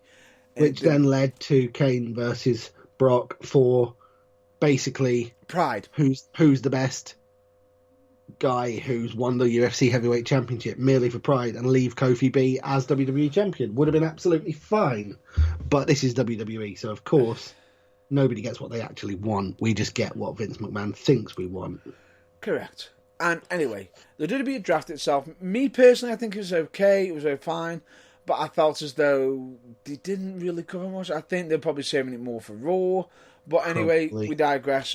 And like you say, we'll cover it in more depth, possibly next week, possibly in a special. We don't know, but we'll wait until after we've seen Monday Night Raw, so we know about the entirety of the draft. Because so far we've only seen half of it. Yeah, correct. And we don't want to be doing anything. We can only give half an assessment, really. Yeah. Me personally, I think okay. Personally, it was okay. I think C+ could be a lot better, but at least it wasn't the Hell in a Cell match. Anyway, sometimes, you sometimes have those moments where someone who isn't a wrestling fan says, "Justify why you watch this to me." I'm the kind of person whose luck would have been, "Oh, watch this. This is great. This Hell in a Cell match. Yeah, this is this character who's." And ladies and gentlemen, we haven't even covered the fact that of the aftermath of that match, the fact that the fans were chanting "refund" and AEW. Yeah. Well, that's what I'm saying. That's what I'm saying. If you'd used that show as an excuse to be like, no, watch wrestling, it's fun. Here's an excuse. Watch the show, it'll be fine. I wouldn't be surprised if not only did the friend that you showed think you were insane and continue to not be a wrestling fan, but they'd probably actually question why they were friends with you for making you put them through that. Pretty much, possibly. Or they would have just said, well, what's the logic in that? And you would have just gone, I actually don't know myself. Yeah, Jake. Come back to me in 2057, because by then, about November, I may have worked it out. Maybe. Anyway, no promises. We digress. But anyway, interesting point to point out. So I'm just going to cover some viewership ratings. Well, number of people who watched. Do you know who's been winning in the ratings recently between Raw and SmackDown for the past 2 weeks? For the sake of this feature, I'm going to say no, Matt Burns. I do not. Please tell me. Which is basically SmackDown's been actually winning. Which is probably a shock for everybody. The Fox, since they've moved over, is actually proving them getting them more ratings. But it's not great news, the fact of one piece of information I'm going to be mentioning about the ratings. However, I'm just going to cover the previous week's and this week's viewership. Now, previous weeks of Raw and SmackDown, Raw's was 2.571 million viewers, whereas SmackDown's was 3.888 million. Comprehensive victory for SmackDown there. Season premiere, notwithstanding. But for both sides. for both of them. For both, yeah, SmackDown absolutely killed it. Definitely. Now the following week, this week, both shows took a bit of a hit. Yeah. Right? Not much of a hit for Raw. You'll see why I just said that shortly. Raw had 2.334 million this week. Hang on, is that 500,000 off? That's quite a hit. It's not 500,000. It's about I'd say possibly a quarter. Oh, okay. Well, I would argue that's a massive hit when they've only got 2.5 million people watching it. But I know where you're coming from. You think that, but you'll see why I've said it's not as massive as the SmackDown loss viewership. Because this week the SmackDown pulled 2.899 million. Hang on, so basically 2.9 million. So what you're saying is 900,000 less people watch SmackDown 1 week after the season premiere. Close to, but do you know how much of a loss that is in percentage? By God, that is. Hang on, that is a quarter. That's 25%. That That's is not good. That is both unsustainable and frightening. That's not good. However, it's still one of the top rated shows on the network against its other shows for that. I saw a stat. I think it said more than twice the rating of any other show. That was I don't know if it was just on that network that night, or if it was on American television full stop that night in the first week. It won't have sustained that into the second week, but it's still beating the other shows. Yeah. Still, but it's still not great because our brain are going to be thinking what's going to be happening next week. Right, that's covered that bit. Yeah. Incoming rant. Warning, strong language imminent. We said we were going to mention this now. Unfortunately, I feel that we have to because time is getting away from us and we need to get it covered. Yes, we do. Right, we're back on Chad Gable.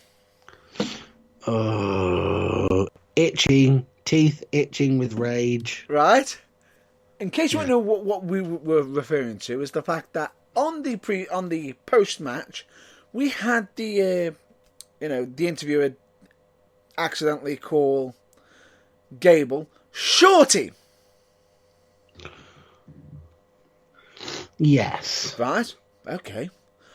Then she apologised. Great. She's apologised. Leave it there. Leave it there. Leave it there. Leave it. Bury it under half a ton of earth. Bury it. Never mention it again. Treat it like Booker T and the Candles. Run.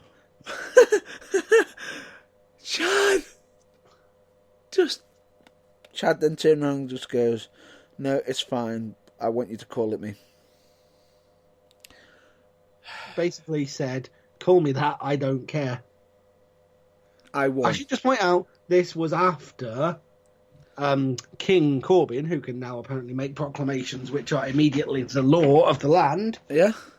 Made the ring announcer refer to him as such because, due to circumstances entirely out of his control, Chad Gable just happens to be 6 inches shorter than Baron Corbin. Right. Which, okay, right.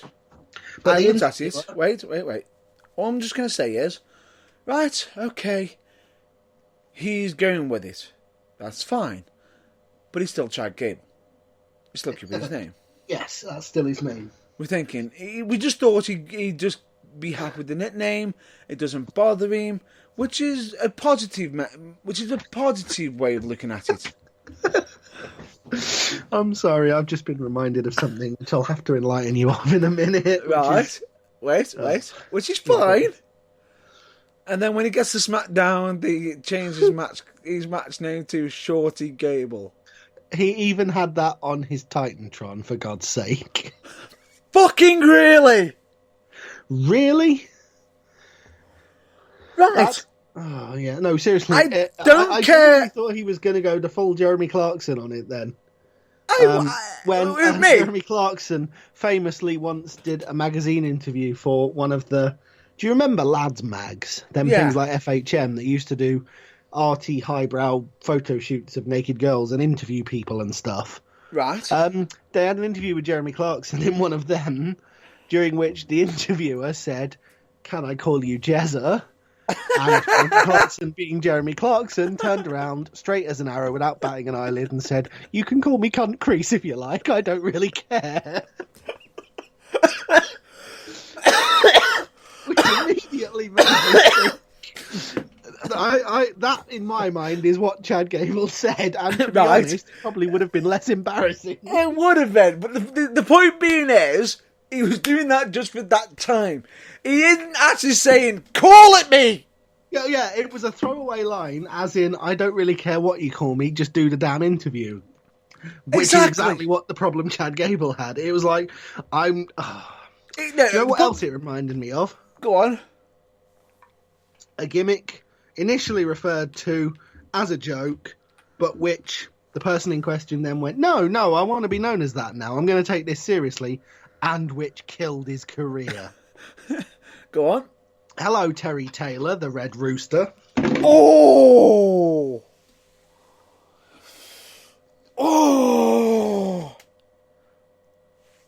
Yeah, that's how bad it was.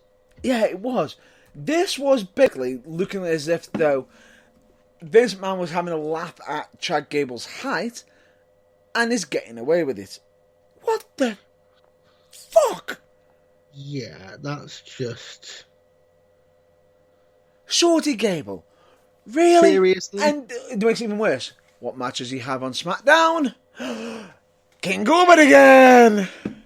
Yes, where having beaten him and you'd have thought drawn a line under it, no, Corbin has to have the last word. So not only does he come out to a Titantron, which says not Chad Gable on it, he loses. Chad. He loses. So after finally changing his... To be honest, I'm going to actually petition Vince McMahon to change his name next week to Karen Boring, because he's a big girl's blouse and I fall asleep every time he comes on TV. You can shorten it to King Boring if you like, but I don't care.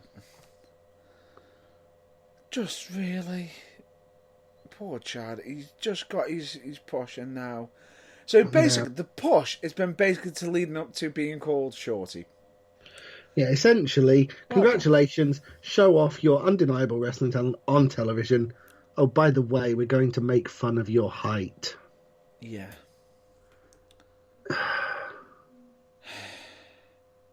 you know? I think would have been I think would have been a better idea. Go on. Get Chad a manager. I can think of a manager. I can think of a manager right now who could do the job and make him look like a legitimate kick-arsing machine.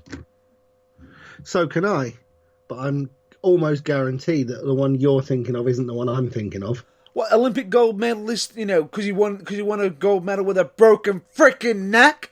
No, I'm not thinking of him, and not just because of the probably unmistakable, if the guy ever comes back, and probably irremovable tarnish that he put on Mr. Gable's former tag team partner. Go on. Who are you thinking of? Yeah, I'm talking about Kurt Angle, by the way, and the wrecking of Jason Jordan's reputation. No, I'm thinking of the man who may or may not still currently be the manager of Authors of Pain, and is sometimes the general manager of 205 Live, and possibly one of the best talkers in the business. Possibly, yeah. He'd be good. Rockstar Spudderick. Drake Maverick. To give him his WWE name. Still would have been a... Hang on. Oh my God. No.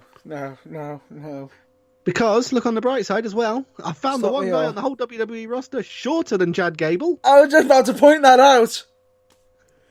Jesus! What's he going to be called? Tiny Maverick? Don't actually do that, WWE! Don't actually do that! Don't give him ideas, Jesus. Hello there. Welcome to SmackDown, and next up we have an interview with our newest hot pairing, Shorty Gable and his manager, Short-Ass Gobshite Maverick. Tiny Maverick. Tiny Gobshite Maverick. Right. Pushing on.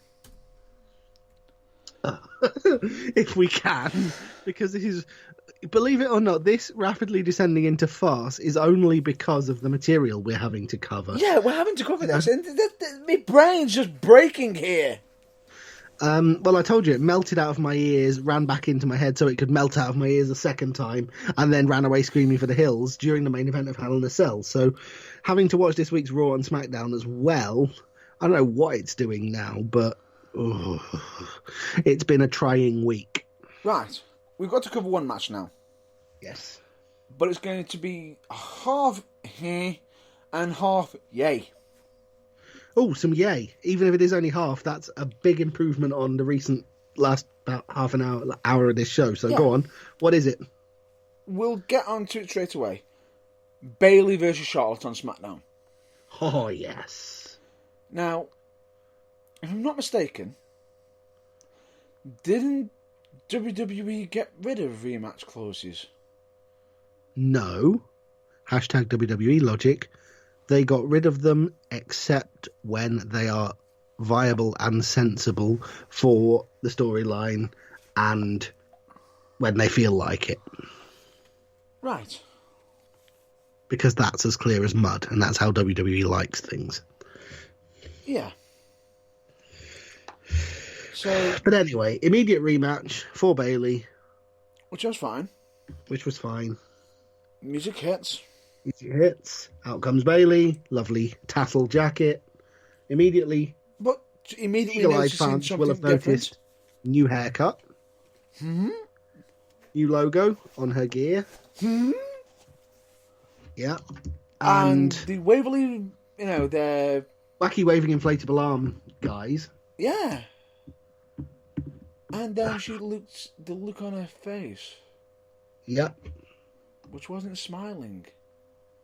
Absolutely a look of, I hold every single one of you in this crowd with a contempt that Paul Heyman would struggle to muster. Yeah. And then she decimated. Took a blade to the wacky waving inflatable arm men. Yeah. Literally hacksawing her own gimmick into oblivion, kicking the stands off the stage. Yeah. And then cutting possibly the most awesome three-word promo in the history of SmackDown. Yeah. And possibly what would have been a perfect way to end this show if this was the last thing we're talking about. But we're not. But it's not. So, yeah, possibly the most awesome three-word promo ever. And we're not turning fully heel in the process by virtue of the simple phrase, "Screw you, bitches." Pretty much. I thought that was Directed interesting. At everyone in the audience. Especially the little 12-year-old kid who used to sit first row ringside at all her NXT matches. Yeah. It's just... Wow. It's like... Isn't this something that we've been asking for ages since she's turned? Yes, it's something we've been asking for months and months. Is a turn and do it properly. And by God... For once, we've got something positive to say because they've actually delivered. And delivered it after when she lost. And after she had a cry on the stage as well. So after she sat. So this is the reason why I was happy that Charlotte won the belt.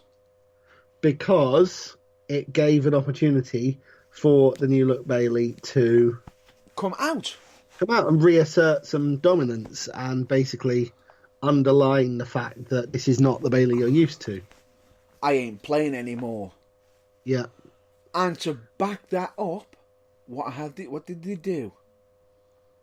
And I know this is a bit too soon, and as it's only 2 days after. Sorry, but WWE moved the show a bit too soon. Yeah. Charlotte lost the WWE SmackDown Women's Championship to Bayley due to her, due to a new look, which she desperately needed to win. She damn well needed the win. And she got it, which was fantastic. But which raises the bar. Absolutely. So straight away, and it justified the title change on the show as well, belatedly. So Yeah. it made the whole thing that little bit more legit, which was fantastic. Oh, and also credit of all credits to Bailey for quite obviously watching NXT and paying very close attention to the Io Shirai school of how to turn heel Yeah. and doing it properly. And I'm looking forward to seeing more of this Bailey. I am absolutely. Although I am looking forward to, I'd like it to be gradual, you know, but gradually over the weeks, just more and more black creeping into her gear and less No, bright colours. no. I think the gear is fine. I mean, I just want to see her be unleashing a vicious streak the way Yeah, that no, she should but be. yeah, just progressively, just a little bit, like Yeah. a little bit of black as one of the colours instead of, say, the purple or something. Or gold. And just progressively over time, just more and more black becoming the main colour instead of white or gold or I think purple gold is or fine whatever. because technically, she's saying she's a champion.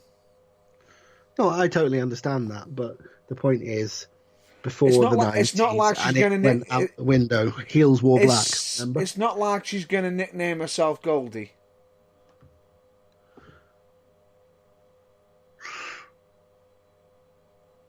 Not What? really sure where to go with that.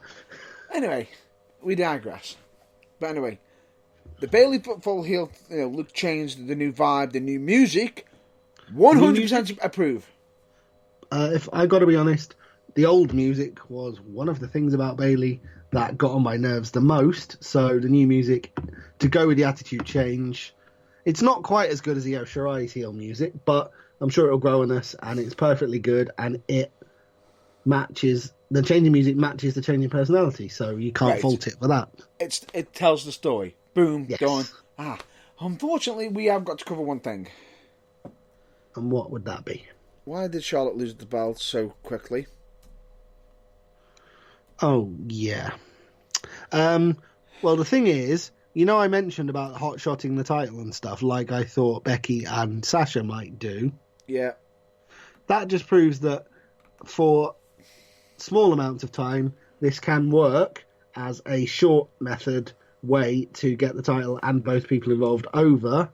yeah. But in this instance, that isn't the only reason they were doing it. And yeah, I think I know the main reason why. And brace yourselves, folks. If you thought this finish of the Hell in a Cell main event stank, yeah, you might need a second peg on your nose for when we when we explain this. Now, I know that Charlotte Flair is related to Ric Flair. Amazingly, not a lot of people got that. That's why they had to add the word Flair to her name. Yeah. Even though she is from North Charlotte. She's from Charlotte, North Carolina. Yeah. Right. No link there. I think Charlotte should be... And this is actually going to be something that you might find shocking. I think Charlotte needs to re-envision herself away from her dad more and basically be having long reigns. Completely agree with you. I think she needs to be fully... I think she needs to take the polar opposite road to the one Bailey took. Yeah. Fully embrace being a fan favourite. Stop cheating. Stop even contemplating cheating. Try and step away from everything that made Ric Flair. And become the cleanest including player. acknowledging that she's a dad. She's her dad's daughter. I'm not saying that she doesn't need to not acknowledge him. No, Far but from generally just acknowledge him, but not his methods, and have long and meaningful title reigns. Yeah, and the reason why I'm saying this is because it's all fine and dandy that she is a multiple generation wrestler, but each time a multiple generation superstars come out, they have carved their own history by through their own self, not through their past, not borrowing from their past. Good example of this, The Rock. The successful ones. Yes. Some of the less successful ones clung to their past just a little bit too much. Now, with Charlotte... Isn't that right, Ted DiBiase Jr.?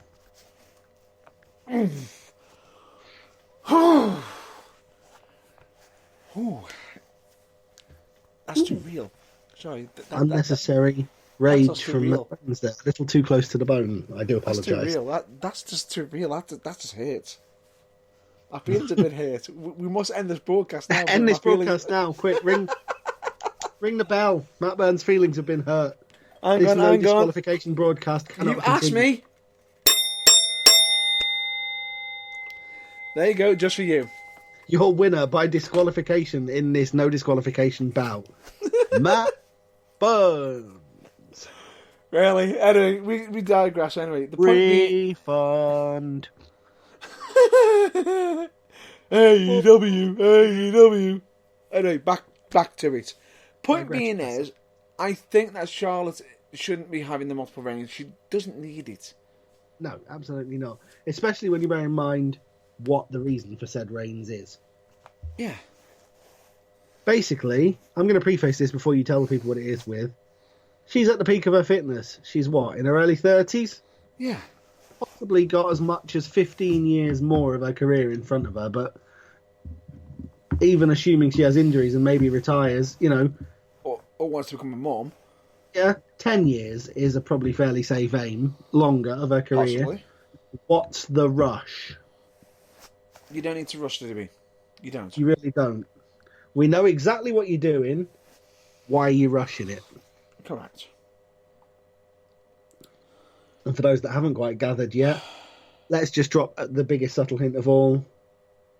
I think it took her dad 20 years to get to 16. She doesn't have to do it in 6. Correct. Couldn't have said that any better myself. And this is where I'm actually going to credit Charlotte. She's an absolute amazing athlete. No argument from me there. And the fact is, the fact that she even stepped up the figure 4 into the figure 8 is amazing. Oh yeah, absolutely. She took something where everyone, including, you know, everyone else who's used the figure 4 since Ric Flair has gone, nah, Legend uses that'll do. And actually went, no, I want to put my own stamp on it. How can I make this better? Yeah. So and, to the point, succeeded in making it better. Yeah, and she has. So she's then got another story to, you know, yes, you can say she's improved the finishing manoeuvre. Right? Now, she is becoming like, you know, she does state that she doesn't beat around the bush, that she is Ric Flair's daughter, blah, blah, blah. The only other way she can carve out her own history is either one or two ways. One, if she does something completely different and carves out her own history in a unique way, or if she is going to lean into the whole Ric Flair, I am Ric Flair's daughter, be even more of a dirty player than Ric Flair. Yes. Absolutely put him in the shade. Crank it up to 11. And take Line yourself with Bray Wyatt. Go the whole hog. And take into account, this is how dirty Ric Flair is. The fact that he had to try and cost Randy Savage a match by causing infidelity with his wife, and against Macho Man Randy Savage, and then call that bullshit when Savage pinned him with a roll up and grabbing his tights. Yes. Oh, for the simpler times when that was the things that would make people angry about a pay-per-view. That's what I'm saying. I don't think Charlotte could possibly be even more of a dirty player than Ric Flair with cases like that. To be honest, it would be fun to watch her try, don't you think? Oh yeah, it would be, definitely. But it's one or the other. But she probably won't be able to succeed too well because, hey, the ref will stop the match every time someone gets their feelings hurt. Oh, back onto that one. That's going to be the stock thing. Hang on. What? Bayley's outlook. She changed her outlook. She had hurt feelings. Stop the match! Stop the push! Make her happy again! I know, it's as bad as it is, what the hell? Oh, it's awful. Absolutely. I know, this is bad. Right. This is awful. But anyway, yeah, in case we didn't mention that there, the reason we think for Charlotte's reigns is, so she can end up matching her dad. And possibly getting more. And, well, yeah, like I say, at this rate, if she's got that much of a career left and she's chewing through them like this, Yeah. she'll be keeping up with R-Truth, like we said earlier. Oh my god. Is it wrong, the fact that R-Truth's got the most title victories? R-Truth has the most single reigns with any title of any WWE superstar ever. Yep. But they're not classified that title as world title. No. Oh, hang on, wait, no, possibly. Wait. Actually, no, he hasn't actually. I've just realised something. I've just realised that title's slightly more violent predecessor, I believe, was won by the late Crash Holly no fewer than 47 times. So he's got a way to go yet. No, I just realised something. What? I was just about to say it's not a world title, and I just realised it's been defended in more than 3 countries, correct? Correct. Fuck. Which by default makes it a world title, and probably won by R-Truth on at least 2 of those 3. So, yeah. God damn it! It is a world championship. What R-Truth is the a hell? 20-time WWE World 24/7 champion. Jesus. 20 times. Zyle's only been around 6 bastard months. Exactly. But anyway. Worse than early TNA booking, where they were boasting about AJ Styles being a 3-time champion within 6 months of them doing weekly pay-per-views, like it was something to be proud of. Or multiple Jeff Jarrett's champion. Yeah. Anyway, we digress. Back onto the topic of wrestling. Oh, wait, no. We're actually going to get to a talking point, which is Cain Velasquez. Well, that's not technically wrestling, but, well, it is now. It is now, because, ladies and gentlemen, I've got to mention 2 things right now with Cain Velasquez, and this is for SmackDown. One of them is for before SmackDown, which is Cain Velasquez is actually retired from UFC. And why is he retired? Because... To sign a multi-year deal with WWE. Yes. Now, so this is a positive thing, and with the backing of the UFC president, Dana White as well. Yes. The full backing of the UFC president to go and have a WWE career. And from which means we've probably got another 5 years of intermittent reasons why WWE are going to shove Velasquez, possibly with Rey Mysterio as a mouthpiece, against Lesnar and Heyman down our throats again and again and again. Are you ready for this? And again and again. That's fine. And again. It's fine. Let me just we're state getting this. bored of it and we're begging for another Cena versus Orton match to relieve the boredom. Oh! But at least we'll get to see Brock more. Sorry, I thought you said that was a positive. We'll actually see him more. Why, has he signed a permanent deal as well? No. I mean, if it's going to be Kane versus Brock all the time, that means Brock will have to turn up more. With the exception of there being more Paul Heyman promos, where's the positive in that? We get to see Brock more. If he's the WWE champion, right, that means we get to see more. He's going to actually have to show up every week. Yeah, good luck with that. That's what I mean. Doubtful. But anyway. I think there's more chance of... I think there's a better chance of Cain Velasquez winning the WWE Championship from him. Oh, actually, I completely agree. Hang on. Wait, no. What have I said about giving WWE ideas? That could actually happen.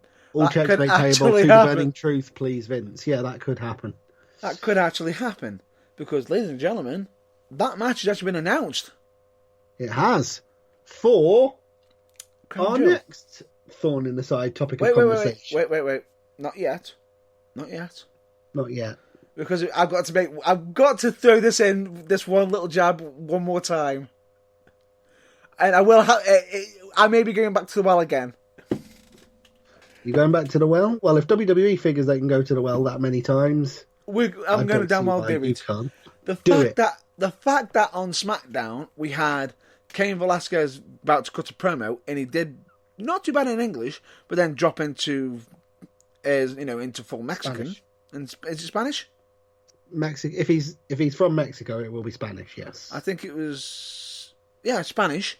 I think so, and and you had Mysterio translate for him. Yeah. And I liked the fact that you got Mysterio translating for him, and the remark he gave to Brock, the fact that he's going to claim the WWE Championship from him, and also give Brock Lesnar a matching scar on the other side of his face. Yeah, I thought that was absolutely epic. Great line. Yeah. I'm sorry, WWE. That's not allowed. You've hurt Brock's feelings there. End the feud.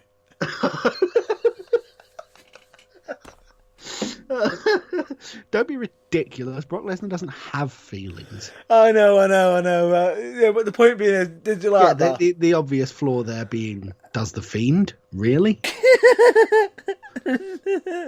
Exactly. My point. Welcome to the hideous parallel world of WWE booking at the moment, where everything makes perfect sense and nothing makes any fucking sense. Ow! You know, one side, sense. Other side, no sense. Let's just go. Yes. Here is a big red abyss. Carnage. Right. Here is a big blue abyss. Common sense. Here's a 2mm wide strip of black down the middle. Let's go on that. But who cares if we veer one way or the other, like a drunken idiot going home from the pub on a Saturday night after 14 pints and a chicken vindaloo. Makes for more exciting television. Mind the dog turd and the vomit on your way home.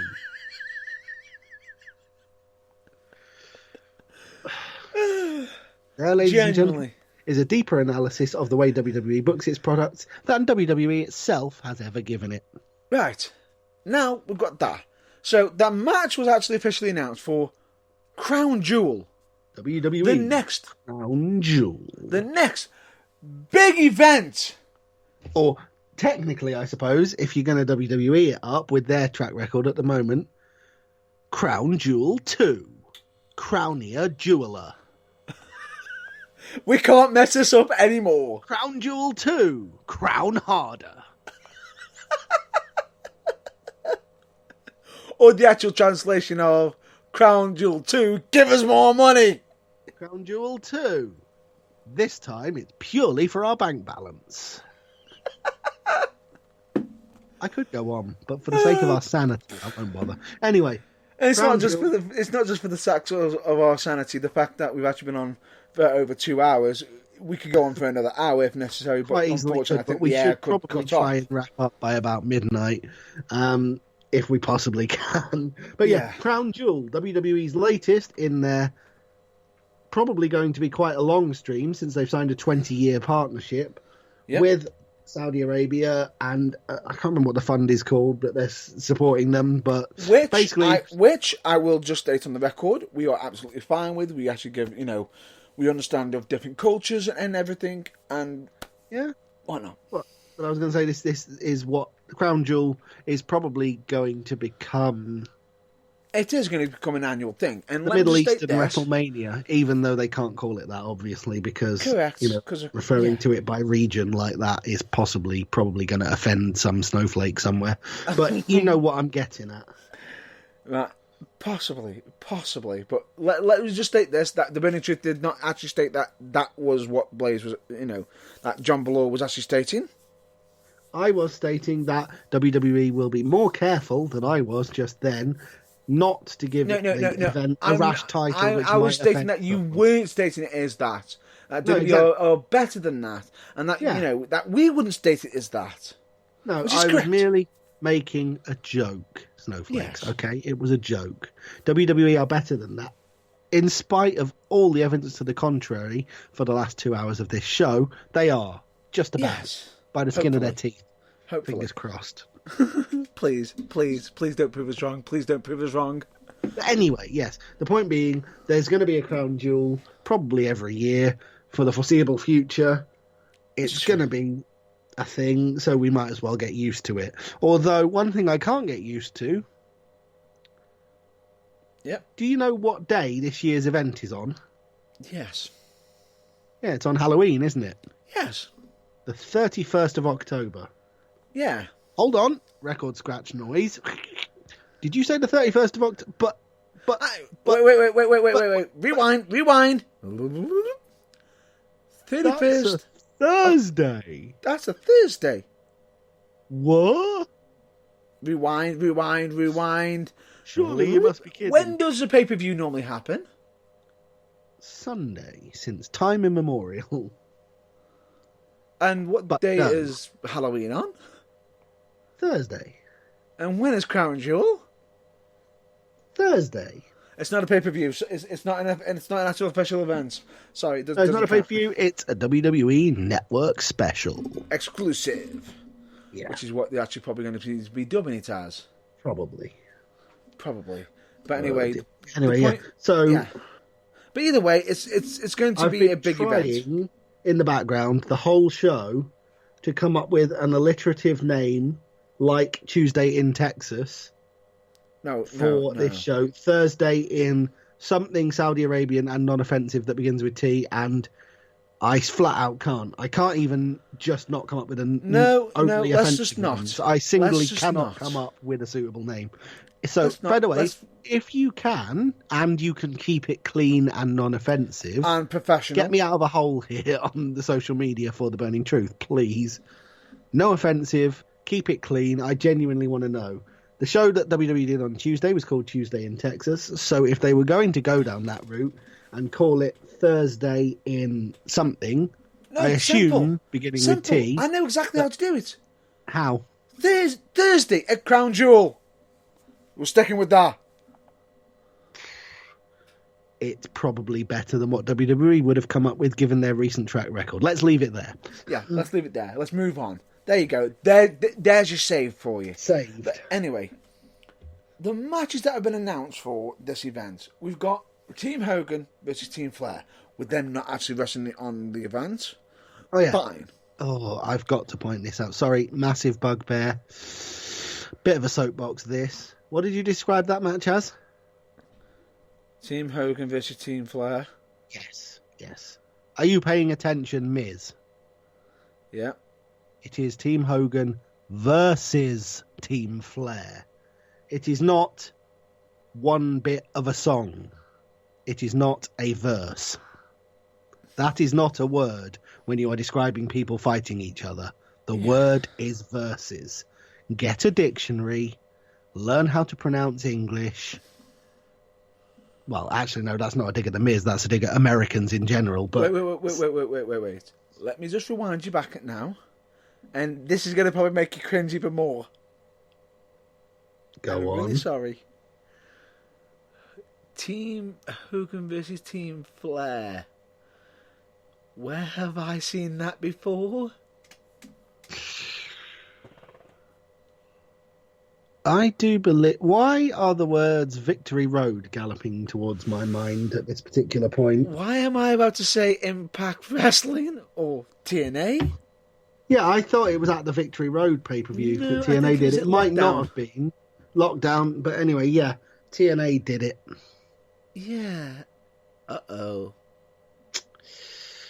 It's all right. TNA can't afford to sue. And did he do it better? Or that's what they say. That's what they'll claim. Recent evidence, Hell in a Cell suggests. Will they? Will they really? True. But anyway, we digress. Yeah. That is where we're sticking with, and that's what we're sticking to. And do you know what? And do you know what the crown jewel of Crown Jewel is? Go on. That is one of the matches. What are the other two matches? The two high-class matches.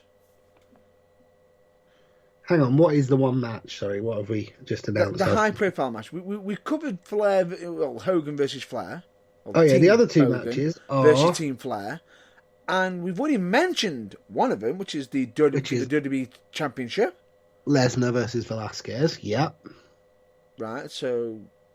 Okay, originally we could have said Cain Velasquez is a non-WWE wrestler, but he's technically now signed a contract, so we'll give a pass on that. He gets a pass, yep. Fine, but he's only just signed the contract recently, really.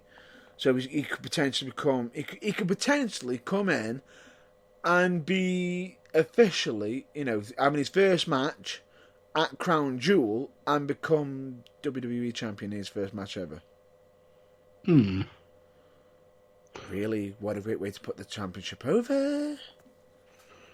Oh, the championship's dead. Ever since Lesnar won it in 4 seconds, no one cares. Haven't we seen this pattern before? In WCW, when someone debuts and win a championship. Oh yeah, I remember. Yeah, WCW, that to this day successful and financially viable company. Oh wait, no. Do you know who I'm referring to? I do believe you may be referring to about £125 wet through of actor. No, No, I'm not mentioning that one. Now that you're you've not pointed referring that to out. that. No, Good, no, that's no. that minefield avoided. Who No. are you referring to? Giant? Uh, Didn't he have his debut for the WCW Championship?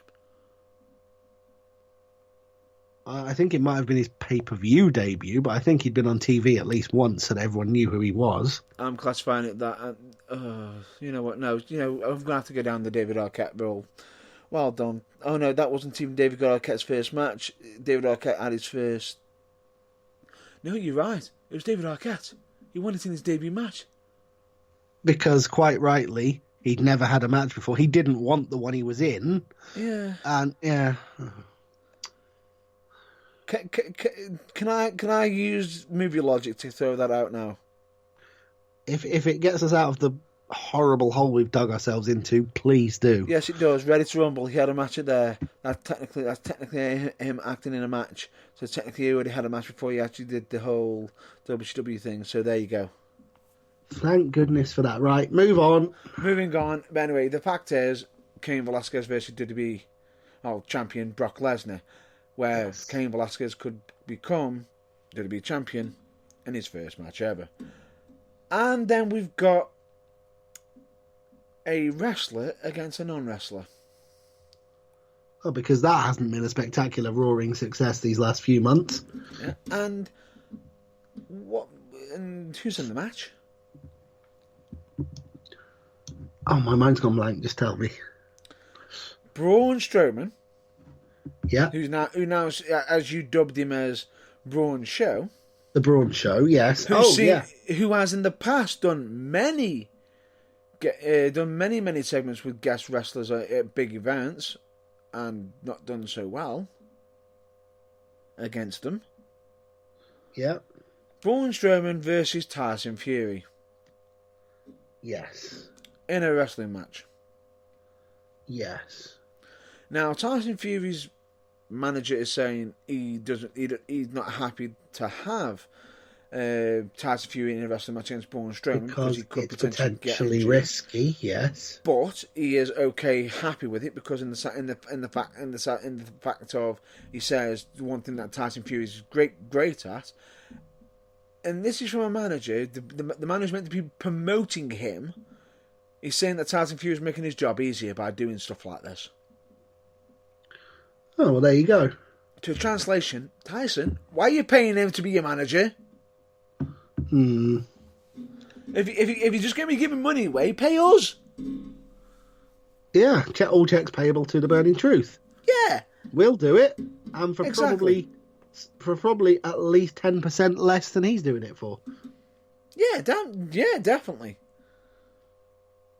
Definitely. But anyway, so we digress. Yeah, so those are the matches announced so far for Crown Jewel. And I believe that was the last point of discussion. Yes. Which is good because I've just about run out of energy. We basically have discussed every stupid thing that WWE have done with the exception of the draft, which still has the Raw segment to go, so which could get infinitely more stupid, but we'll cover that next week amongst other things. I think that's a good time to wrap up. That we are, and because of the time frame, I'm just going to state, you know what our plugs are, but I'm just going to run through the plugs now quickly. If I'm not doing it in the usual fashion, or JB isn't jumping in, for certain ones. I'm just going to get through them quickly. No, I'm not going to say a thing. I'm just going to let you get through them as quick as you can. Right, ladies and gentlemen, we recommend you all to check out UKWA, also known as UK Wrestling Alliance. We also recommend you check out Manchester Pro Wrestling Academy if you're wanting to learn. Beginner classes are on Monday, £10 per class, 7 p.m. till 9 p.m. For directions, go onto their social media. Please check out JFX3D. They do absolutely amazing custom-made championships. Amazing. Please check out charities like Mind, Changes UK for health and well-being, Messy for Mind. Do absolutely amazing work, and of course Donna Louise Trust, I believe, as well. All great charities that we do highly recommend. And of course we recommend to check out bands like The Newbie, Camens, Blackpool. Absolutely amazing music, knock it out the park. We also, of course, want you to check out the lighter side of wrestling, of course, especially with Botchamania, WrestleCraft, OSW Review. You're welcome, Matthew, you're welcome, R.D. Reynolds, and you're welcome, OSW Review as well. Please check out, channels like on YouTube, like Phil DeFranco, When Fandom Strikes, and also a TikTok. Also, the multiple channels of Luke Moto. Of course, we also recommend check out First We Feast, especially the hot ones, as they do absolutely amazing interviews. We also recommend you check out fellow podcasts and broadcasts like Pull and Pass Radio Show, which is hosted by none other than Magic Mark Adams. We also recommend you check out We the Independents. Amazing interviews on there. Amazing. They're doing absolutely amazing work. The fact that they're actually working with Equity and they're trying to do something amazing for the UK independent scene. Please check it out. We also recommend you check out Train Pop Culture podcast, as they always bring up interesting topics, especially with wrestling, also Marvel stuff. They also do general talks of different stuff as well. I recommend them, which is on Podbean. I also would like to give a massive shout out to Think Wrestling. You know who hosts that? Oh yes, which is none other than Mr. Tom Baker. Absolutely amazing guy. Recommend you check him out. We also, if you are looking for a team for parties, where it's party time all the time, check out www.fabaluni.co.uk. They do a lot of work for parties. Just check them out on there. We also recommend you check out Kayfabe Music UK, especially for custom made music. They did our intro and the song that you'll be listening to at the end of the show. Of course, I believe even myself I've also been in touch with them. And as for what that is, you'll have to find out in the future when it's all revealed. Of course, we recommend you check out Turnbuckle TV, which has got 30 plus wrestling companies on there for just $3.99, which is basically £1 a week. Better value you will not find. Damn right. Of course, we also recommend you to check out, of course, your local wrestling shows. Case in point, United Wrestling, Academy Pro Wrestling, Future Championship Wrestling, Fusion Pro Wrestling, The Barracks Wrestling, Pro Wrestling for You. Of course, Preston City Wrestling, Falling Star Wrestling, and of course, Future Shock Wrestling. Have I missed any? Plenty, but don't forget there's also a way that you can look up where your nearest wrestling show is on the internet, and it's free. Of course. Or better yet, on your mobile device, which is actually on an app called none other than Babyface Wrestling UK, which is free, of course. And you can also follow companies, so you can always be up to date with the latest events and everything. And you can also see what's going on. You can also follow your wrestlers. Basically, why don't you hop on there and give a bit of a follow to Matt Burns, of course, and of course UKWA as well. I'd greatly appreciate that myself personally. Thank you if you do. If you already do, thank you. Of course, you can also check out the Burning Truth website, which is www.theburningtruthuk.com. You know what's on there. And of course, we always state on there, if you go onto the link section, please understand that we cannot be held responsible for external websites. And of course, check out all of our social media, which the locations are. And we've also got some past episodes on Spotify. I think that's a wrap. Good work on the Speedy Mentions. We will see you next week talking all things the draft. We might even get a chance to mention AEW and NXT, plus whatever else turns up in the week. Trust me, there'll be something. I think that pretty much nails it. Exactly. We would have covered the NXT versus AEW stuff, but unfortunately, due to time restraints, we can't. I just thought I'd just mention, we just mentioned it now, but we will cover that straight away in depth, bit more next week, which is WWE NXT. Yeah. Versus AEW Explosion. AEW Dynamite. Dynamite. Which is a great way to end the show. So with that, as always, we recommend you all stay well, stay safe, and please, ladies and gentlemen, as much as we do stay well and stay safe, we don't just mean that in the sense of physically. We also mean it mentally as well. Because Absolutely. Each and every single one of you that do listen to us, and even if you don't listen to us, you're all awesome in your own way. And your mental health is just as important as your physical health. Correct. And just when I say this, if you are feeling low, do seek help, or at the very least, speak to somebody and let them know. Let them know, because you never know, they might help, or Correct. They might know someone who can. So with that, please stay well, please stay safe, and stay awesome at the same time. Until then, we will catch you next week. Goodbye. Thanks for listening. Catch you later.